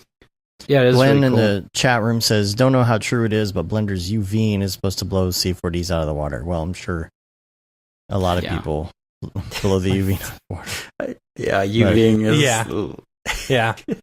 I mean, yeah, they're gonna update I'm their sure they'll do UVing one something. day. Yeah, I mean, they know. yeah, they know.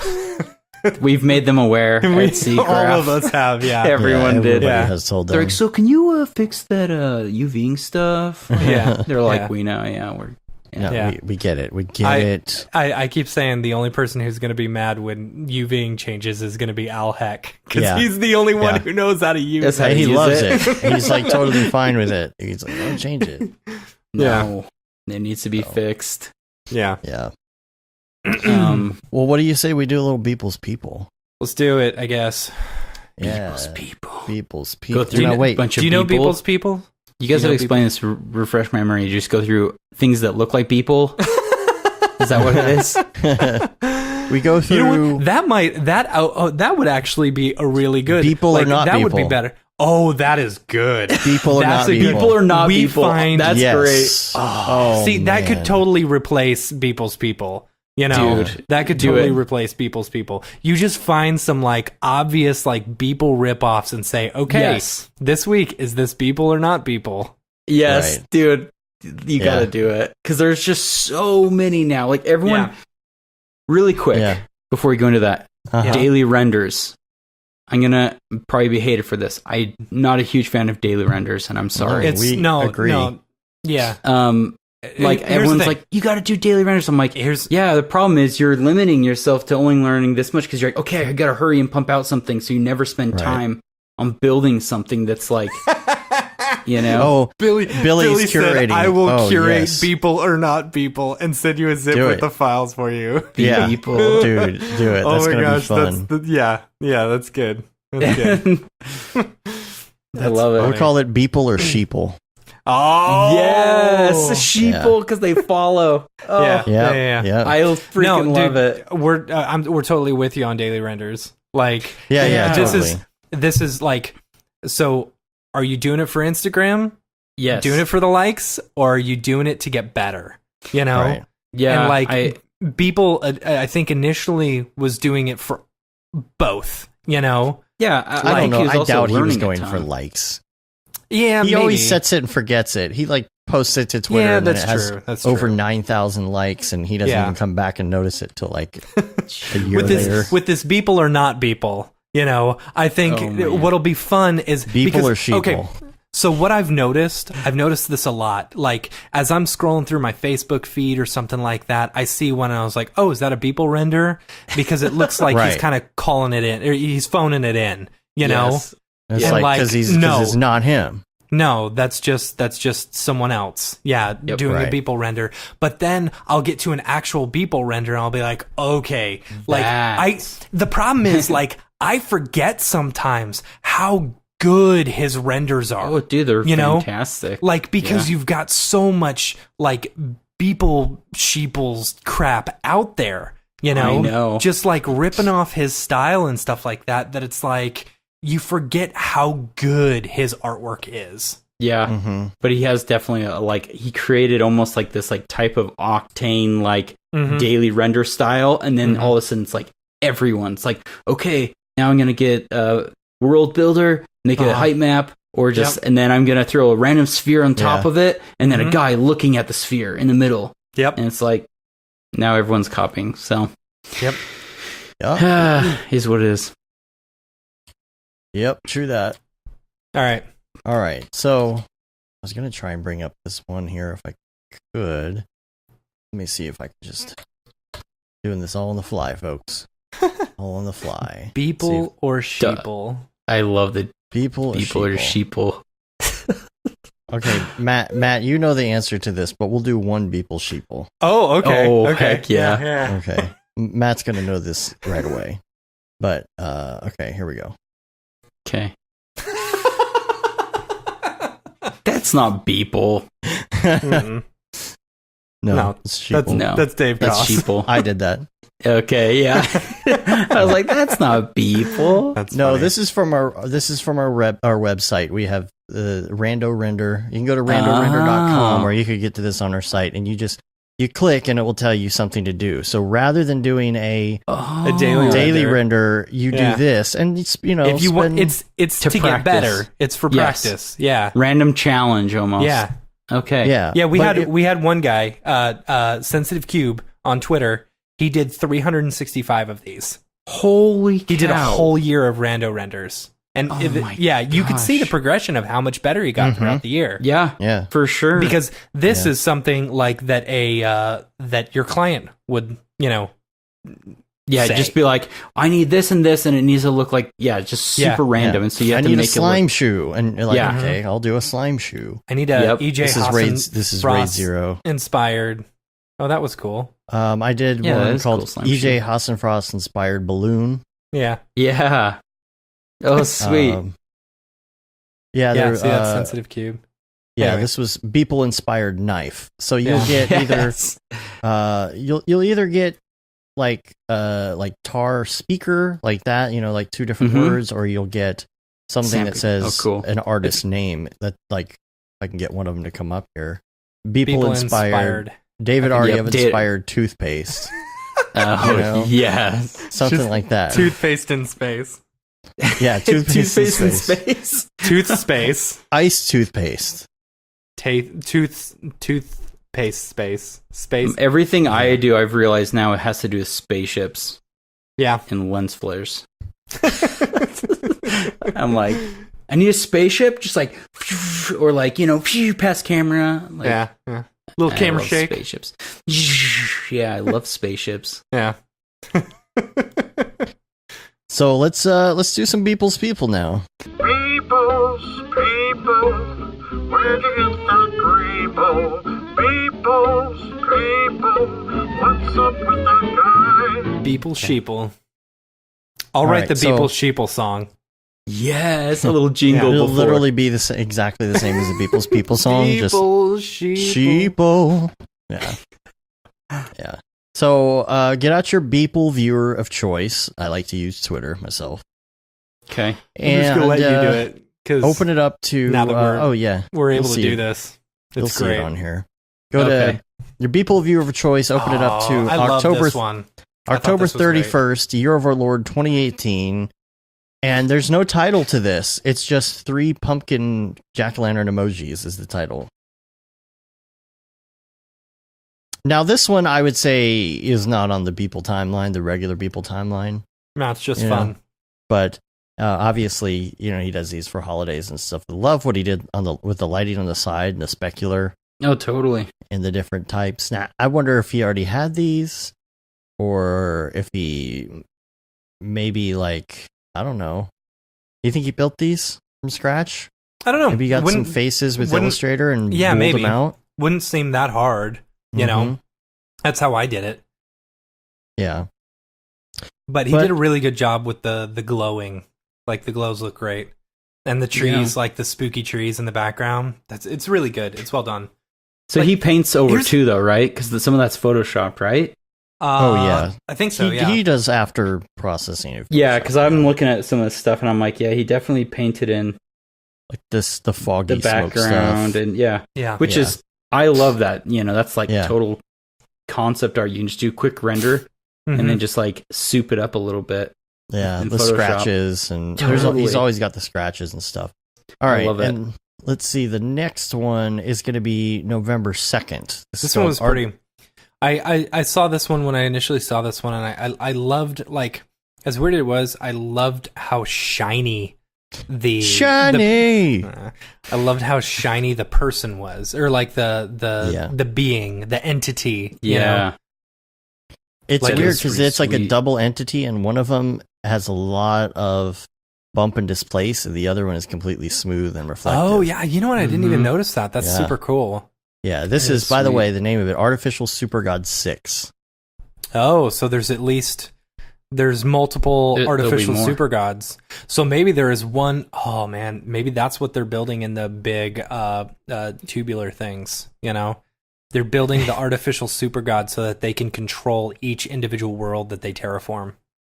Yeah, but just Beautiful. the artificial, like just the AI on those planets, though. These are the gods of the AI, not Oh, the people's okay. people.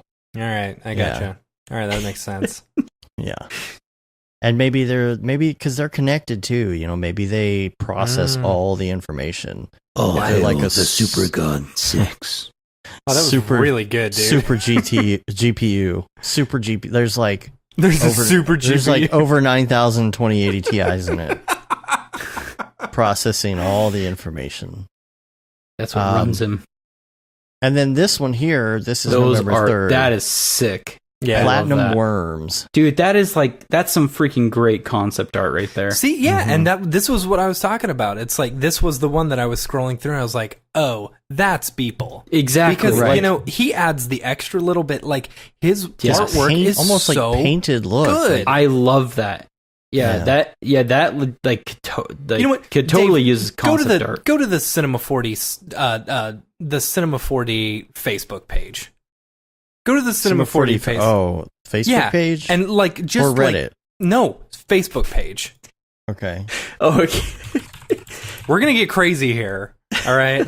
All right. What are we looking for? Oh, just any sort of Beeple render. Like, Yes. just go through it and you'll find like 20. Dude, I'm gonna look on Instagram. Just type in Cinema 40 hashtag Max on. Beeple. All I right. guarantee if you do hashtag Beeple.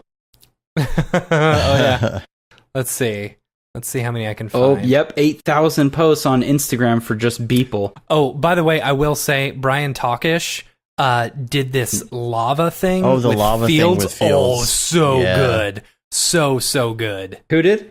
Brian Talkish. He works at Already Been Chewed. Oh, yeah. Yeah. Those guys are freaking talented. Let's see. How many people? There's one. Let's see. There's 2. Okay, cool. Yeah. Let's see. 3. Yep. It's ridiculous. Oh, yeah, dude. There's some talented. There- Oh, there's one. Oh yeah. The one that, Oh, yeah, there's the Brian one that actually Brian- posted online. I don't see him post stuff online that often. Yeah, I know. I was about to say. Like, I recognized the That's name and I was sick. like, oh wait, that's no, it was so Oh, good. whoa. Yeah.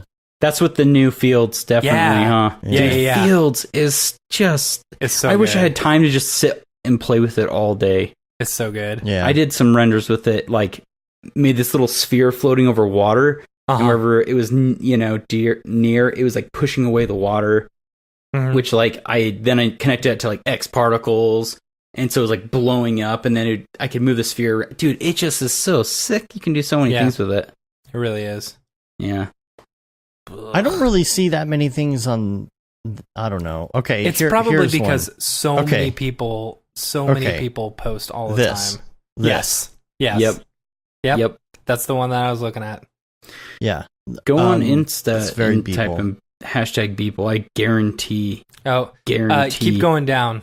Keep going down. You'll see one with like 2 giant red beams and like the earth in the background. Okay. Oh, 2 and then red there's beams. one right below it. That one actually looks pretty cool. The one below it. Oh, there's one. People Yeah. shaming. Yeah, Sad. we're not trying to people shame people. No. but No, it's not that. It's just like this is there's so many people that shaming. look, Yeah, He created so a many. style. yeah, he Right. did. Like I feel like he did create like a definite style, and people just got like totally be- connected to it. Like I mean, I will admit, like I'll see something and like I will get totally inspired and be like, okay, Mhm. and it will start like adapting my style. Like Mhm. I don't know if you guys know Stephen Corman. Like he works at ILM and he's a concept artist. He uses Redshift. Mhm. He is phenomenal. Like I'll put his stuff up from ArtStation. He is so good, but his work totally inspires me. And he's, yeah, I'll show you. Let me just put it up. So if anyone else wants to look him up, Stephen Corman. Wow. Wow. Future City. Do you know Alexander Stefanovic? I think that's how you pronounce it. Yeah, I think so. This stuff, oh man, I love this stuff. I think that it's Octane. I'm not sure, but if you look at stuff up on I think it's on Behance pretty. and ArtStation and all of those really, really cool looking rad. stuff. Wow. Yeah, really that's really great looking good. stuff. I'm pretty sure this is Octane. I can't remember at the moment. Pull up Steve They're Corman after interior, you can so show. they're not that's not Octane. I don't know. I saw this one a while back. I thought it was. Who else are we looking for? Stephen Corman. I put him in the that's so Skype good. chat. Yeah, Oh, I like that one with the Enterprise. dude. His stuff is so cool. Is it Corinman? Core Uh-huh. Man. Cormann. Yep. So it's not like Joey. I put it in the chat on Skype Oh, okay. on ArtStation. That way you pretty. can pull up his work. I wanna His stuff just is see- so cinematic. Like Yeah, it really is. like that's It's the stuff that gets me excited. Like I'm, oh my gosh, dude! Like all of his stuff is just so like, it's beautiful composition. yes, This seems it's right like- up your alley. it's- Like this seems like Yeah, they totally do seem all up your alley. yeah. oh, dude, Yeah. this kind of stuff. I'm like, you are a genius. Like he is. I love his work. It just feels like part of a movie. And now he does work on films at ILM, Mm-hmm. Mhm. but man, his stuff just tells like a cool story. It's really cinematic. It feels massive. Like I love that feeling. Underwater cliff mat. Man, yeah, there's some I wanna really great I want stuff. to see on the there. original. Like he's saying, these are the mats that he's doing for the movies. I want to see what it looked like before. Oh, he has some breakdowns on some of these, Is he? like where you can Oh, see yeah. the layers. If you scroll down, Oh man, some of these are really great. yeah. So he uses what does he use? I mean, Have Maya Redshift, and then he paints a lot. He uses Photobash. I don't know if anyone knows about Photobash. I use Photobash as well. And dude, their stuff is just they have so many good assets for matte painting. And so he'll get the render as far as he can, and then he'll paint. Let me ask you Yeah. this, Aaron. Like, Yeah. you do a lot of VFX stuff, the stuff that I've seen, but like, do you have you done any shorts? Have you done any like full lengths? I know you were working on one of my favorite movies of all time, you know, the Pirates of the Great Salt Lake. Oh my gosh, that was like when I was a kid. I was a little grip, Dude, it's one of my favorite movies. So I've worked on like some YouTube movie thingies and other independent films and done some VFX. But okay, so here's my dream, and it's probably every VFX, anyone that works in films dream is to do their own thing. Yeah. So once my course launches, I think if it does well enough, I'm gonna just take like a year and do a film. And I really want it to be solid story first. Yeah. And have it be short enough that I can execute it. But then I want the VFX to be like at the level, I want the matte paintings in the world that I create to look just as good as stuff like we just were looking at, like Stephen Corman's, like where it's just as like I want people like, there's no way that someone made this like an independent filmmaker. Yeah. Like I'm super inspired by Gareth Edwards. Gareth Edwards, dude. Yeah. I saw him speak at NAB a few years ago at the Yes. Adobe booth. There was like maybe 5 people in the audience, and I he was know, going man. over. He was going over like monsters or monster Yes, or whatever, yeah. Yep. And we sat and watched the entire thing. He was a huge inspiration for me on Yes. compositing and everything. Dude. He basically showed me that a one-man band is possible Yes, for it is. anything. Yeah. And dude, and I'm maybe delusional enough to believe that, because I'm like, here's the thing, is if you are good at even you, like anyone that can do some decent renders and can composite those in with their footage, you can take a $1,000 budget like short film and make it look like $100,000. Yep. And I think we forget that. you know, if you think about it, like, and this is something that I always said, why didn't Dave and I start our own company? Because we're the ones making all the fancy commercials and whatever for all these other people. Why do we need a salesperson above us in order to tell us what to do? We're the ones making all these cool You're making effects. it. And sometimes they make it worse because they're like, change this, and now it becomes a worse thing. Whereas if you had complete creative control, it would be a better product. Like you could market the product better. And I think you're starting to see a lot of artists do that. Like I look at Kit Bash guys, that like with Max Burnham and I'm forgetting his name, but they're super talented artists that are making their own products and selling them. And you guys, and then I'm like, man, maybe that's the way to do it. Is just artists need to create their own products and their own things that they can sell and create. And so, I mean, my dream would be do a short film, and then from that short film, I create more training and more stuff. Yep. So that I'm helping the community. But I'm also being passionate about what I'm creating. Yeah. So that would be like the ultimate creative job. I just want to make enough residual income to where I can make cartoons all day.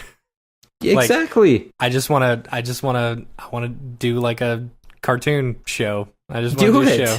Yeah. Do it. And that's the thing is I totally think it's achievable now. Like technology is cheap enough, like the investment's not as huge and not it's not going to change your life if it does flop. And so you can do it. You can take more risks. And I don't know. I just think we have so much ability and power, being artists. You can make something look way larger than life, whether it's your product, your film. And I'm like, why aren't we, like you guys saying, creating our own stuff, which I think a lot of artists should be. And you can learn all about this in Aaron Sorensen's new series that you can talk about that off of VFXCentral.net. Yeah, I do talk about the business. Coming this winter. This winter. This winter. Was that good? That was really good. Yeah. You gotta say one man. One man, one desire. This winter, a course will drop that will change your life forever. I can only do that if I have a cold. But then I can go high too, so I'll back up because I'm like, hi. So the range is right there. Yeah, it's pretty good. It's pretty good. Yeah, dude. The falsetto is strong. Dude, I wish I could sing. Oh, I would trade my arms. You would trade your arms to be able to sing. Singing is one of those things where it's like, I swear, either you got it or you don't. I may be wrong, but man, no, singing, it's true. That's wish true. I could sing. You know why I'm frustrated with the fact that I don't have a good singing voice is I have a good ear and I'm good at music in general, but I just don't have the organic instrument in my throat to do. Isn't it frustrating? I'd argue with that, Dave, because you've been off a few beats. And this was a big argument with us one day. Yeah, Tokyo Megaplex proved me right, but okay. Did he? Okay. Yeah, he did. Anyway. We are Brograph Live. There you go. So, I got an email here that I wanted to read. No. I want you to do that again. And then, Dave, I want you to insert that. We need this as a clip, all right, that we're going to use. All right, go ahead. Okay. What do I say? I don't know. I should have a marker. Hold on. I'm never going to find it. Okay. Welcome. This is Brograph Live. There you go. Well done, sir. All right. We'll put that on the outtakes reel too. Yeah. We've got some good. I don't know. I sent you the link, Matt, but I never talked to you about it. Did you go listen to all of them? I did, yeah. There's more in the outtakes now. So at some point we'll have a little outtake clip show or something. Yeah. I'm trying to save more of those as we go because there's hours of stuff. It's like I know you can't go back and do a clip show because you're like, oh, I don't know where. Yeah. Plus, our stuff is we talk about news, and it's like, hey guys, welcome to our clip show. Oh, this just dropped Octane 2, Octane 3. Oh wait, no, that's still the case. Yeah. Anyway. Anyway, I agree. Kermit the Frog here. Oh, dude, that was good. What? You guys got the voices. You can do the crusty stuff. Yeah. Talk to the audience. Oh, Mary. Okay, wait. Mary.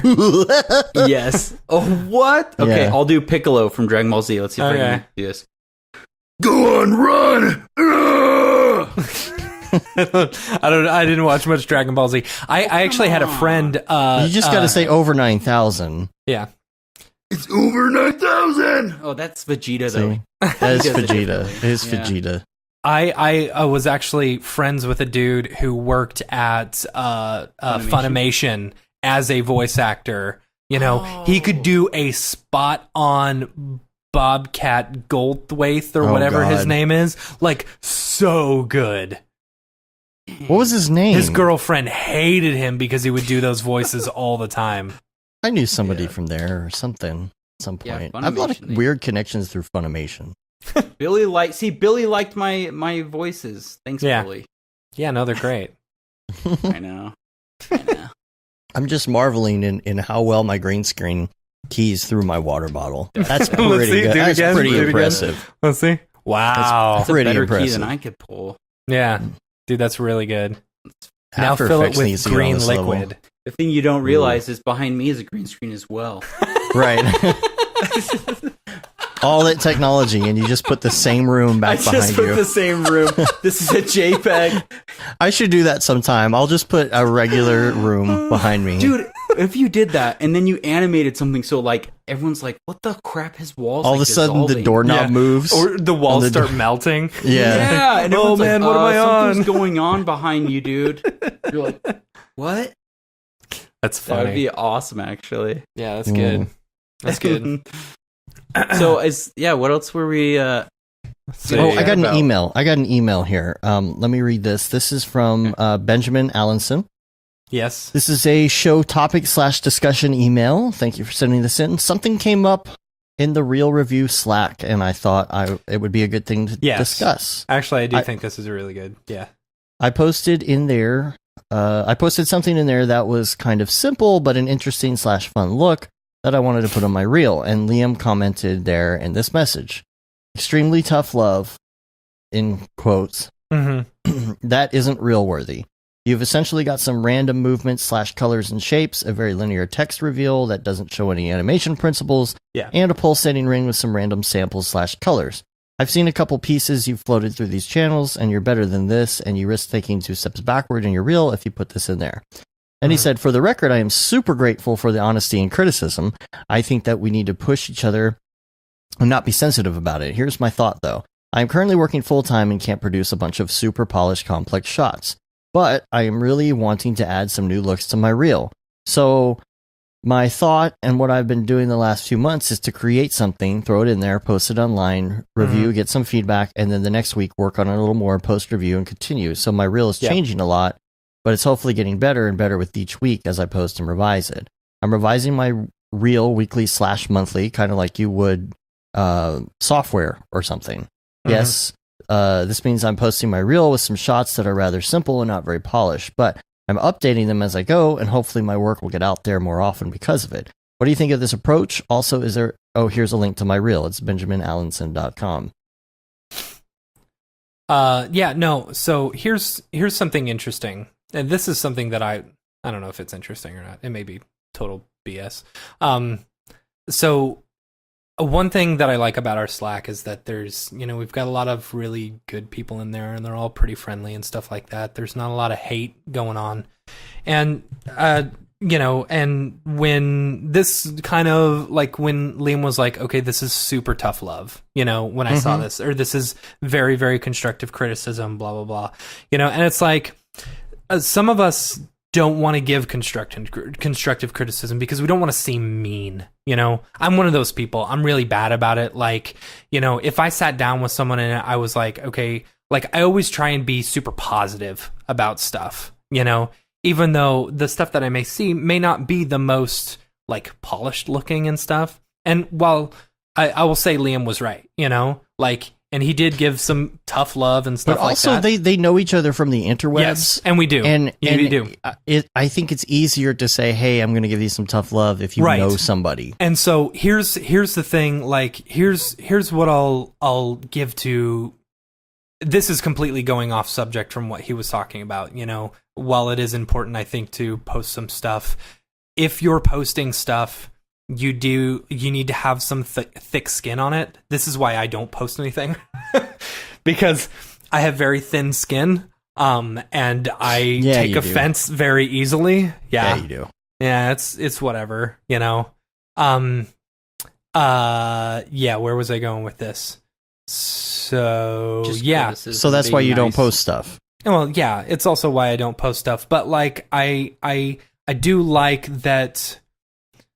I don't know. I just want to say for all the people coming into our Slack or people who are posting stuff online, understand that people are going to give criticism, and so you've got to be able to take it, you know. But also for those people who are giving criticism, don't be a jerk about it. Yeah, totally. You know, that's the thing. That's when you start getting into toxic places. That's when places start becoming, you know, like the old mograph.net, you know, where like, it's just like, no, this sucks, blah, blah, blah. You shouldn't even be here. You suck. You have no design principles. Go away. Yeah, we don't want you here. Exactly. Oh, dude, I've heard that before in my career. So, and it's like, if you are going to give, you know, feedback and stuff like that, make it constructive, you know? Don't just say, no, this is bad and this is bad and this is bad. Give some constructive feedback to where what's the best way? What should you do in order to make it better? How can I help you who's giving you criticism to become a better artist? And also start with what's good about it. Yeah. Billy says the risk with this approach is if a potential client sees an early unfinished version of the reel, then that's a negative outcome. Post these work in progress or incremental updates to Slack groups or with peers before it becomes outward facing. Yeah, so like be careful about posting it on Instagram. I see. You know, Facebook, any of these places where a potential employer could see some of this work, because what you put out into the world, I mean, you know, Facebook, Instagram, all this other stuff, this is your highlight reel, you know? Like, this is why people get depressed, because they see other people's highlight reel, you know, not the real dirt that they're digging through every day. You know, this is why a lot of us get imposter syndrome, is because we see all these good reels out there. We don't see any of the crap. So, you know, just be careful about it. Man, I wish you guys could see some of the crap I've done, even recently. I wish you could see some of the explainer videos I've done in the past week. See some of the crap I've done. It's still out there on mograph.net somewhere. I've hidden so much stuff that I do not want anyone ever to see. Like, and it happens. Like, I've gone through a period, like, where everything I created looked terrible. Like, it looked awful for like months, and I could not create. And then all of a sudden I had a streak where I was like, oh, this stuff's pretty good, I'm going to share it. But like, there's definitely like, and don't beat yourself up. I think, because I've fallen victim to that, is like wanting to give up, because I'm like, man, nothing I'm making is cool. Like, keep going, because eventually, like, you'll get through that. And I think there's definitely periods of growth and of just like creative inspiration. Like, sometimes you just get an idea and it just works and looks good. Yeah, I feel like that I've always gone through these like spurts. I've never progressively gotten better. I've like figured something out and all of a sudden gone up a notch. Yeah. It's like you learn little things here and there. Like, it's like either a keyboard shortcut or like a new way of doing something, or I learned a new keyboard shortcut this week. What's that? You know what it is? You know, when you're on Mac and you hit like Shift Command 4 to do like a selective screenshot. What's Mac? What's a Mac? Get the little crosshairs. You hit Shift Start S will do that, and it will copy whatever you select to the clipboard on Windows. Oh, like a screen, like a screen grab. Start S. Yeah, it'll do screen. Give you the Windows screen grab. On Windows, Windows S. Yeah. I use that Is that all the one time. that they were posting in the Slack where they kept on screenshotting each other? Oh, maybe. I use it was like that an all the inception time. of screenshots. Yes. It was very funny. Let's see. Billy said something else in the chat. He said, to Ben's point, I was a full-time staffer. It took me 18 months to build personal material to cut my reel a 2017 and a half reel when I began freelance. Yeah. I mean, it'll probably take time, you know. Yeah. But your reel is your livelihood, you know. Yeah. Only And- post your best stuff on there. I was gonna say also over time it benefits you to take down your old stuff. Yeah. Yeah. Yeah. Or make it private, you know. Or make it private. yeah. Like you maybe not delete it, but make it private, because I've gone to some people's stuff and I'm like, and it said they're real, but they didn't even put a date, and I'm like watching, I'm like, oh, this is bad. And then like later they're like, oh, Wait a here's my new second, reel. this was 2 months ago. Yeah. Oh, no. So you can yeah, still find my 1997 graphics reel online somewhere. I'm just letting you know. Yeah. that's awesome. I'm sure you could probably find mine. Yeah, I have work out there in the interwebs floating around. Yeah. Maybe You want to hear if- about the worst time in my life? Go read my MySpace page. Oh, It's still out there. No, it's not. Is it not? bet you it is. MySpace Yeah, dude. is It's MySpace. still around, I think. MySpace. I think I I'll deleted bring my up my account. reel after the show. How about that? After the show on the live stream, I'll bring up my Sign 1997 in. reel. Guys, I'm on let's see. MySpace. I haven't looked at this thing forever. Now, here's the problem. One time I tried to sign into MySpace after a long time, and all of a sudden I started getting all these emails from MySpace. Oh, we saw you logged in. Try this thing. Oh my Look gosh. at these music videos from people you don't know. Music on the internet. Yeah. No, my Indie bands. MySpace. Indie is dead. bands. Thank goodness. Hi, I'm Tom. Hi, I'm Tom. Add me. You will add me. All right, whatever. I forgot my Somebody password. asked from the Facebook chat, your course, is there a set price yet, or are you still figuring that out? There is, but I You don't also want like to announce it yet. No, and Which I is also fine. I have in some places, but I also am curious because I have asked people before, and I'm like, "What do you think of this? And what do you think of this?" And so I'm curious what people You think. can tell It's- us after the show. Or Yeah, and I'll or give if you there's my a opinion. range you can give us. But Okay. you don't have to. No, Just- no, don't. Well, I, I'll don't, wait. Don't spill the Okay. beans. Yeah. Some people can't see it. I'll give you the it's out range. there. It's $1 to $1 million. Exactly. Yep. 1 to Yeah. million. 1 to $1 million.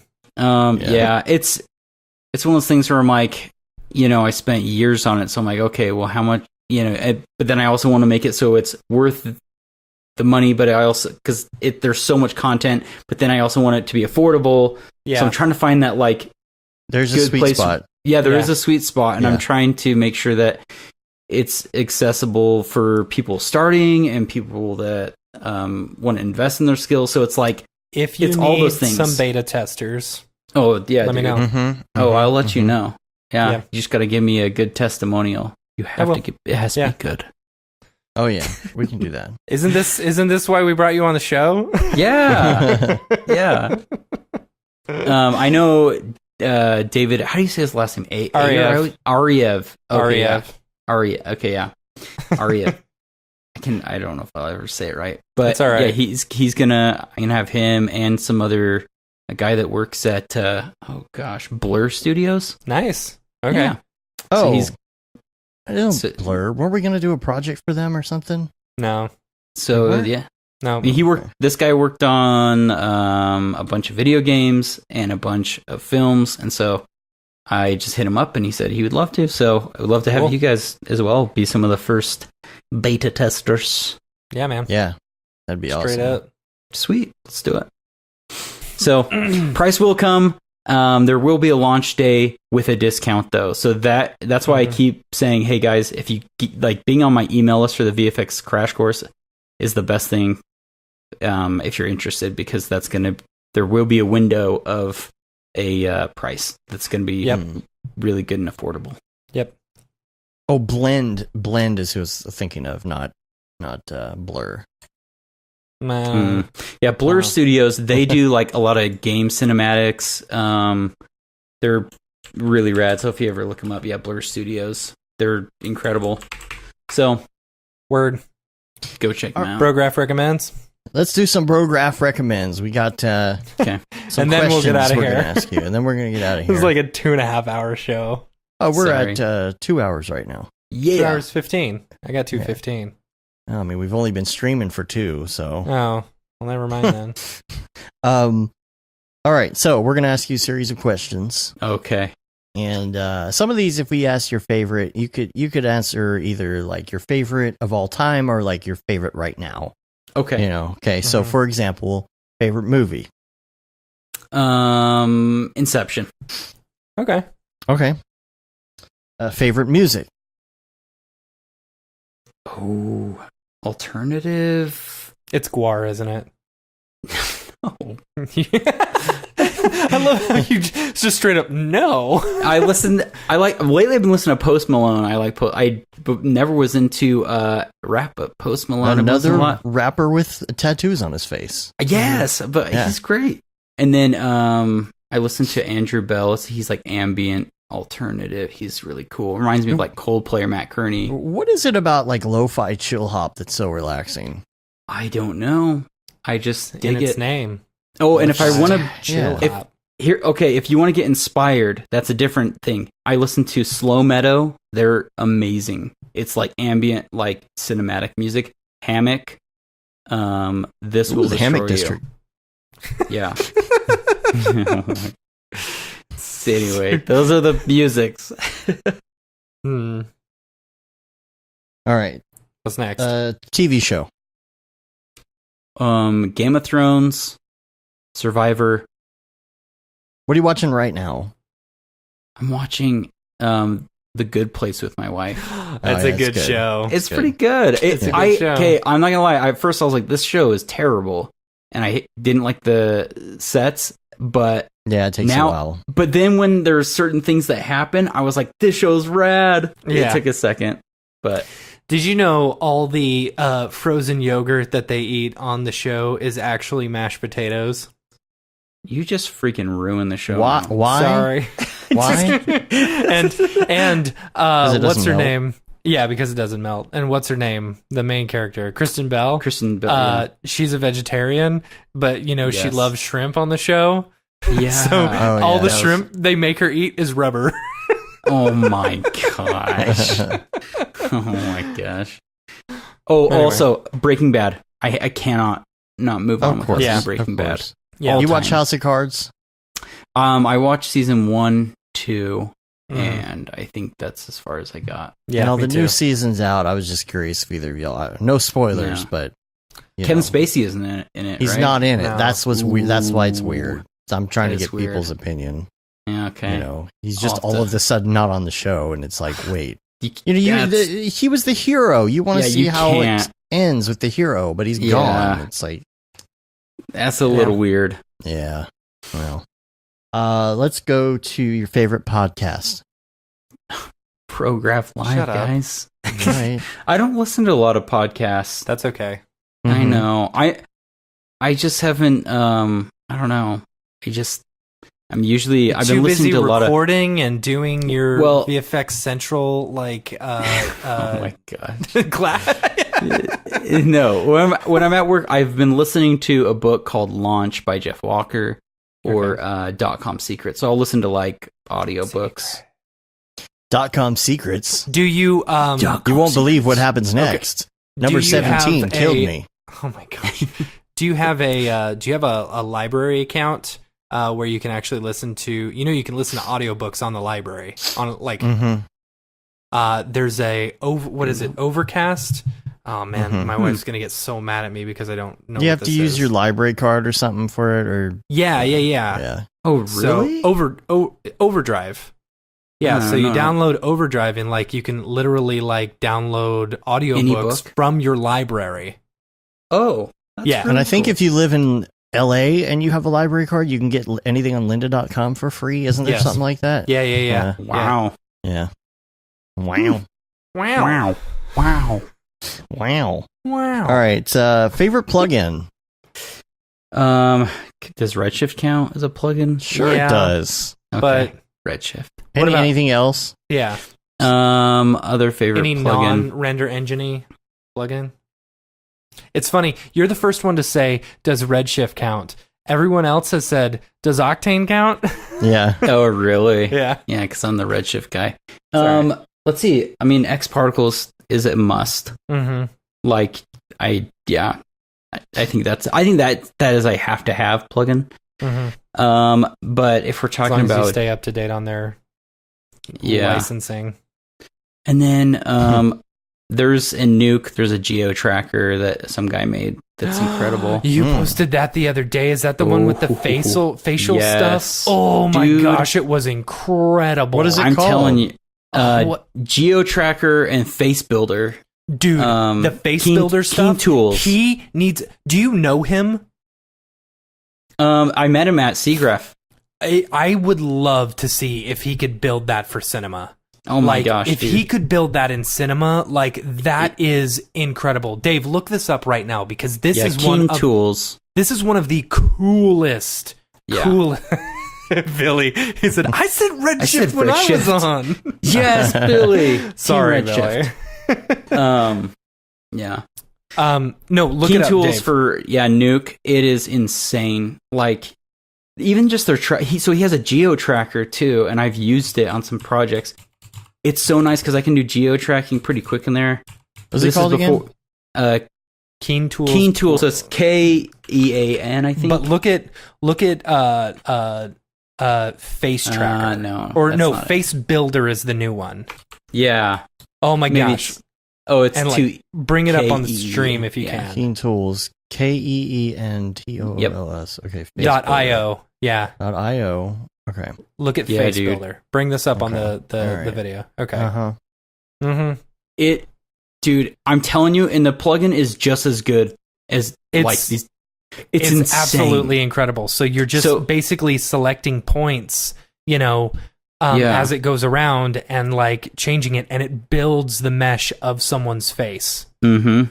It like auto like UVs that, Mhm. and so they have a base shape, and then you manipulate it, Mhm. and then you use pins, and you pin it to their Oh. face, to like corners of their eyes or their mouth, or just you pin it, and then you do a track forward, and then you readjust your pins, and then it'll reanalyze that Mhm. area that you changed, and it'll adjust.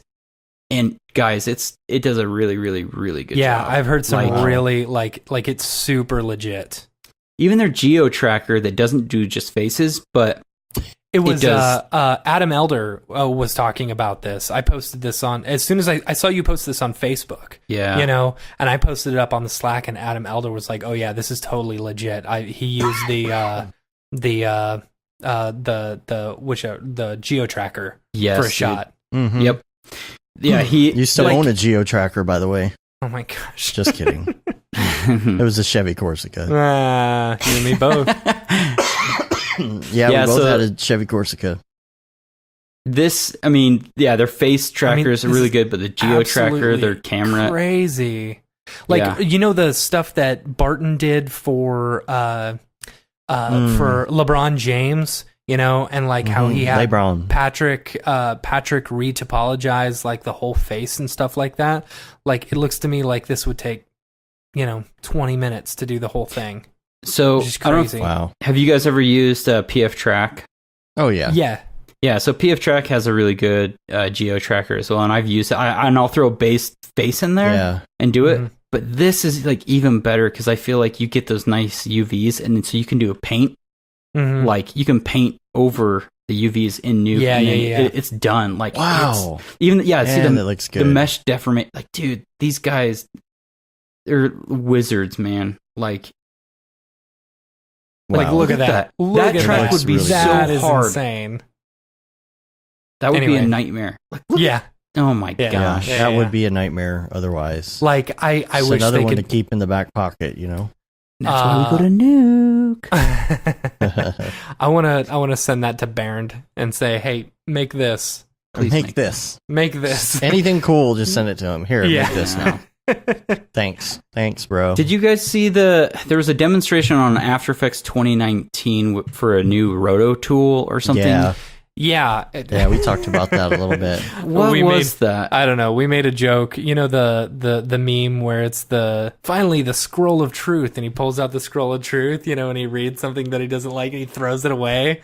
Like we Man. made a meme. It was basically he opens it up and it says rotoscoping will never be automatic. Eh. I know, dude.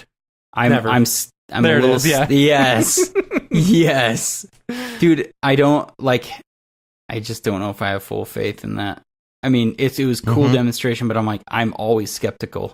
Yeah. Speaking of good rotoing, the new Mocha Sweet magnetic line thing. I don't know if you guys played Mocha 2019. They finally have a magnetic line, so you can just do magnetic, and it'll make points. Kind of like you have in Photoshop. Yeah. But now they have a magnetic line in Mocha, which That's is nice. super nice. Yep. Well, I haven't opened it up yet. Yeah, I have. Is that the Mocha? Is that the free one? In the After Effects version? Or is that the full version? I think it does come with the new one. I think it does. I mean, just because I installed 2019 plugin and all that. But it's so rad. And the nice thing is Mocha is a plugin for either Nuke, Fusion, After Effects, or the standalone. Yeah. So, Does it come in with Fusion and Nuke like it does with After Effects? No, it doesn't. So you have to get that's separate. It's the OFX plugin you have to buy. Okay. But it's rad. Yeah, I'm a big fan of Mocha. It's the best planar tracker I think out there. So I agree. You know what? I think Cinema could beat it. I really do think Cinema could beat it because have you seen their like single point tracking stuff? It's insane. How it's fast amazing. It is. I know. And I've been telling them. I said, you know what? If you could build this into a planar tracker, like it would be insane. It would be so fast. Good. Like even just being able to export individual points. Yes. Like I pick one point, I track it, and I can take that as a null into After Effects. That oh would my be gosh. Killer, you know? Because their tracker is really, really good, really solid.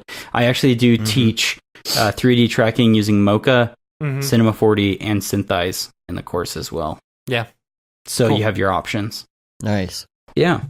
Oh, we didn't finish the list. Let's do it. What else? Sorry. Okay, headphones.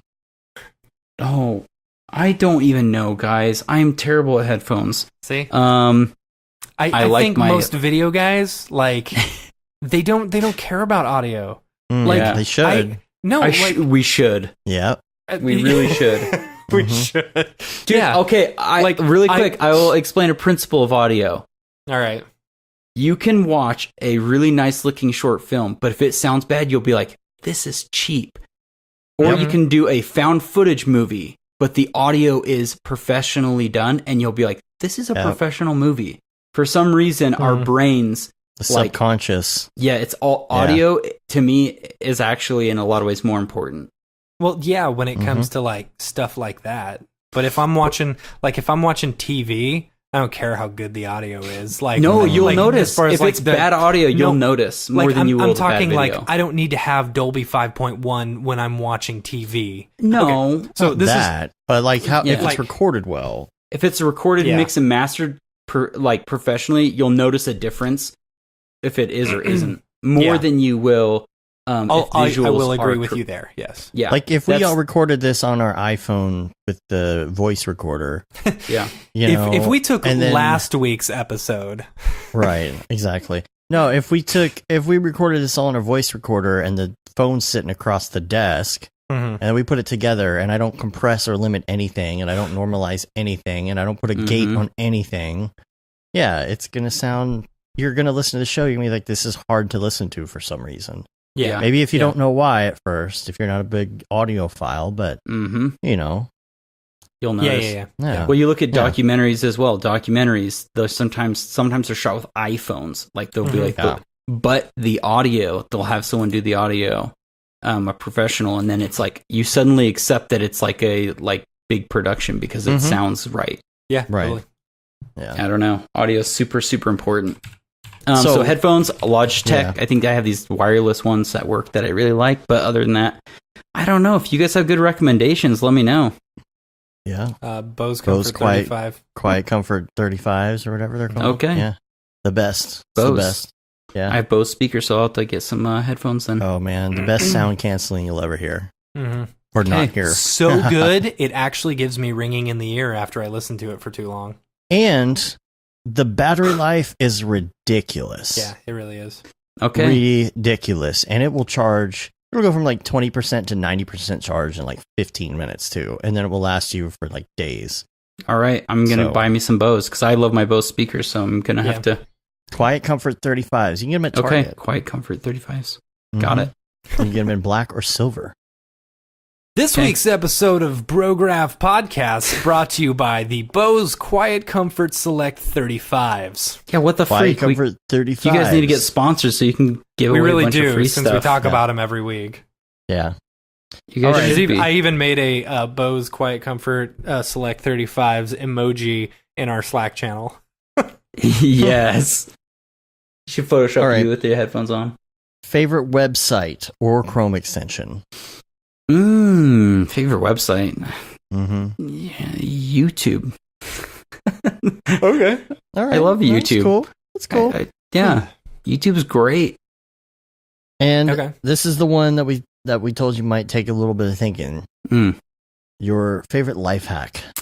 Okay, I've been thinking about this, and I don't know if you're gonna call this life hack or not, but everyone should own a bidet. I have 3 in my house. 3. Every toilet has a bidet. It will save you money on toilet paper. Mhm. Okay. It'll make sure that your undies are all clean. Mhm. Okay. Some Uh-huh. people are like, but you get wet and it's weird. Let me just paint a No, little That's hold the on. best. Yeah, it cools you off, first off. It Mhm. cleans you off. And okay, think about this. If you were outside and you laid your head down in some dog poo by accident, would you just get like a tissue and be like, keep wiping Just it and wipe be it like, off. Okay. Oh my gosh, this was- okay, this- no more brown. I think it's good now. Oh my gosh. You're basically Yeah, doing no, you're Deadpool correct. 2. Deadpool Yeah.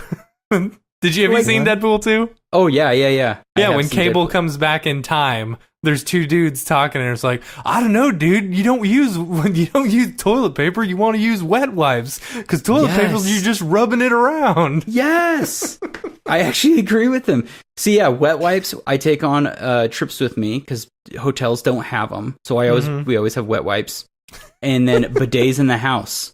All right, bidets in the house. Keep those butts clean. All I'm telling right. you.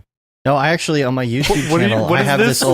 this old commercial on my YouTube channel that I thought was so hilarious. I recorded this in 2003, Mhm. and it's this woman talking about this thing called the Bidet Olé.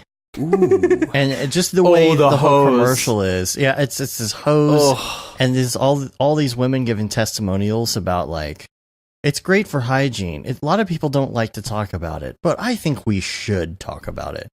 But what I really love about it is the fact when they show the demonstration, No. they show like the power levels, and it's like, oh, it just gets harder and harder. And then you have like a doctor talking about the bidet. I'll put this in the show notes so that you can watch it. The audio, Okay. oh my god, it's so funny. Please send that. Yeah, Like, dude, I've got I was gonna say 4,200 views on it. yes, That's funny, dude. So those bidets, that is disgusting. Like I would never hold a hose splashing crap around on my hands. Like 'cause that's a little weird. Yeah, The bidet, I have a bidet that just sprays, and then when you're done, it'll clean. Like you can have it clean Oh my itself, so it'll spray itself off, and so you're getting a nice clean bidet. Dude, I'm Interesting. telling you, invest in bidets, guys. They're great. Okay. we need show art of Please no. Please no. Kramer going invest in bidets. It is the best. All right. Yeah. Maybe on this late That's my night life somebody hack. will make it for us. I don't know. Please. All right. Well, I think we should probably get out of here. Yeah. We've been going for a while Part- now. Everyone's probably sick of me talking. Nah. Nah. Never. No. Get to see that No. dreamy face of yours. Oh, Matt.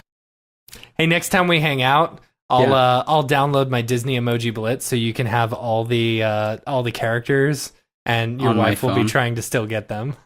Yes, please. Make her super Yeah, jelly. she's still playing. She's probably playing it right now. Hmm. She's probably. Okay, tell her. Actually, once we're off chat, I'll give you some cheating secrets. Okay. Because the only way that I know how to play this game is by cheating. Okay. Yeah. This is good to know. It is. I should have her come in the room after, and Yes. you can tell her Yeah. the secrets. Yeah. Secrets. Man, All my right. oh, there we go. Well, we're going to get out of here. You can rate us on iTunes, leave a review. You can also subscribe to us on your podcatcher of choice. It helps get our ratings up as well. We haven't gone and checked reviews in a long time. Maybe we'll do a Yeah, contest there's none there. pretty soon. You guys make I sure. check every week. I You don't. need And what did you ever figure out what's going on with Squarespace? What do you mean? Well, considering they only tell us that we have like 20 views a month, when that's totally not The true. RSS feed. I don't Yeah. know what's going on there. No, I don't. It's so dumb. So much. It doesn't. Yeah, I'll have to go check that and see. Hmm. What's that? What is that? Is that our podcast? Yeah. Yep. That's it right there. You subscribed? Look at that course. 5-star rating right there. Boom. Right. So you can sign up for our newsletter. You can get some good info, not very often from us on that. You can say you've been there, done that, got the t-shirt with the No Brograph, No Mograph tee, the Gate and D. Simone limited edition shirt, which is still out there. Still haven't taken Is it it down really? yet. I haven't gotten around to that. That's funny. The Feel the Bab 2020 shirt. All the profits from that goes to Doctors Without Borders. And there's also the Render Things shirt and hoodie that you can get. And then if you're on the Slack channel, there's the Secret T-shirts channel with Uh-huh. all sorts of good stuff. Terrible Yeah, you People need to shirts, make Octane sure- Jesus. You need to make sure that you show the pinned ones. Otherwise, like they're all pinned. in Oh, you order have to see say them. show pinned in order to see it? Yeah, like they're all Interesting. pinned. You just have Yeah. to click on the little thing that says show pinned, items. Okay. So, yeah. Yeah, all that stuff is... There's tons of different random shirts on there. There's... I don't even know. There's so many. Yeah, it's ridiculous. So... All right. Well, we're going to get out of here. Appreciate you being on. Yeah, thanks, guys. That was so much fun. Time flew by.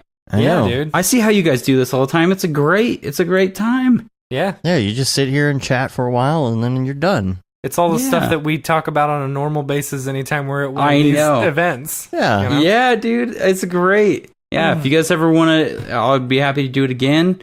Absolutely. If you have Yeah, man, multiple we'll bring you out for people the on. FWC4D or something. Yes, Yeah, I that'd want to be come out fun. to more conferences. That SIGGRAPH was life changing, by the way. Yeah. Like for SIGGRAPH me, was great. fun. it was one of the most Vancouver inspiring is things. amazing. I love that place. It was awesome. Mm-hmm. Well, just like meeting all of like you guys and meeting all the other artists, and like it was just like amazing. Yeah. Word. All right. So Word. again, VFXCentral.net. Make sure you check that out and stay tuned for announcements.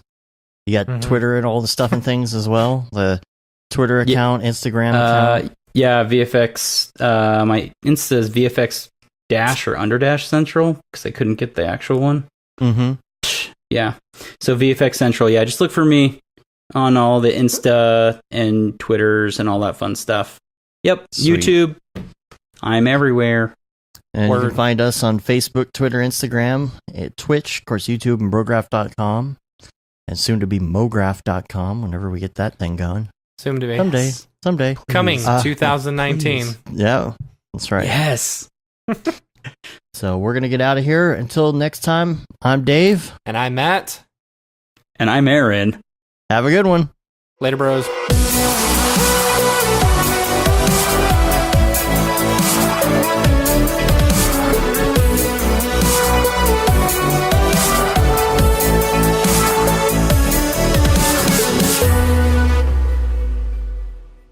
It's pretty good, I guess. Brograph.com, an online resource for learning Cinema 4D, After Effects, and other motion graphics tools specifically catered to help you prevail as a motion graphic designer. What's up, bros? Welcome to another Brograph motion graphics tutorial. With tutorials, plugins, and now a podcast with tens of thousands of listeners worldwide. Yeah, it's a great community to be part of. We give you professional time-saving tips, industry news, interviews, shortcuts, and lessons that help keep you current in the world of motion design. Throw in HDR Studio, take the render settings, pick the HDR, put in reflection, and gorgeous. I love projects that scare me. When our art director comes to us and asks for something that I had never done before, man, it gets me pumped. Our weekly long-form podcast will give you the latest news, help you in your file management, hardware configuration, and client relations. Learn about the latest render engines, modeling techniques, and workflow integration while staying entertained. Real nice banana. Ah, that's so funny. All right. I'm going to live forever. Our Brograph Talks are a chance to see the way industry leaders from around the globe are changing the face of motion design. Sometimes you got to make stuff that you're not going to put on your reel, and I'm not here to judge. The podcasts and talks include people like Beeple, Barton Damer, Nick Campbell, Andrew Kramer, David Ariev, Chad Ashley, Paul Babb, EJ Hassenfrost, Mitch Myers, Chris Schmidt, Jules Urbach, Cornelius Dammert, David Brodeur, Andy Needham, Caitlin Kaju, Zubair Parker, Noseman, Ryan Bean, Casey Hupke, Nick Lyons, Sage, Joey Korenman, Jeremy Cox, Rick Barrett, John Dickinson, Matthias Omatola, Patrick Goski, Brandon Clements, Steve Teeple, Tom Glimpse, Patrick Lundstrom, Julia Simone, Devin Coe, Al Heck, and even Deadmau5. You get that render done. Yeah, you better frame what? Our Brograph breakdowns go behind the projects and give you an insight on what it's like to manage and maintain your own personal business or work for a large company. Join us for live sessions, check out our useful plugins, watch time-lapse projects, interact with us, and send us email questions and topic ideas. Or just hit the Rando Render button and do an imaginative daily that'll keep you on your toes. Take all your dreams and let's do it! Subscribe today and get automatic updates on the latest tutorials, tricks, tips, and inspiration brought to you by industry professionals Dave Koss and Matt Milstead. We don't care how you get here, folks. Just get here. Subscribe now to Brograph Tutorials.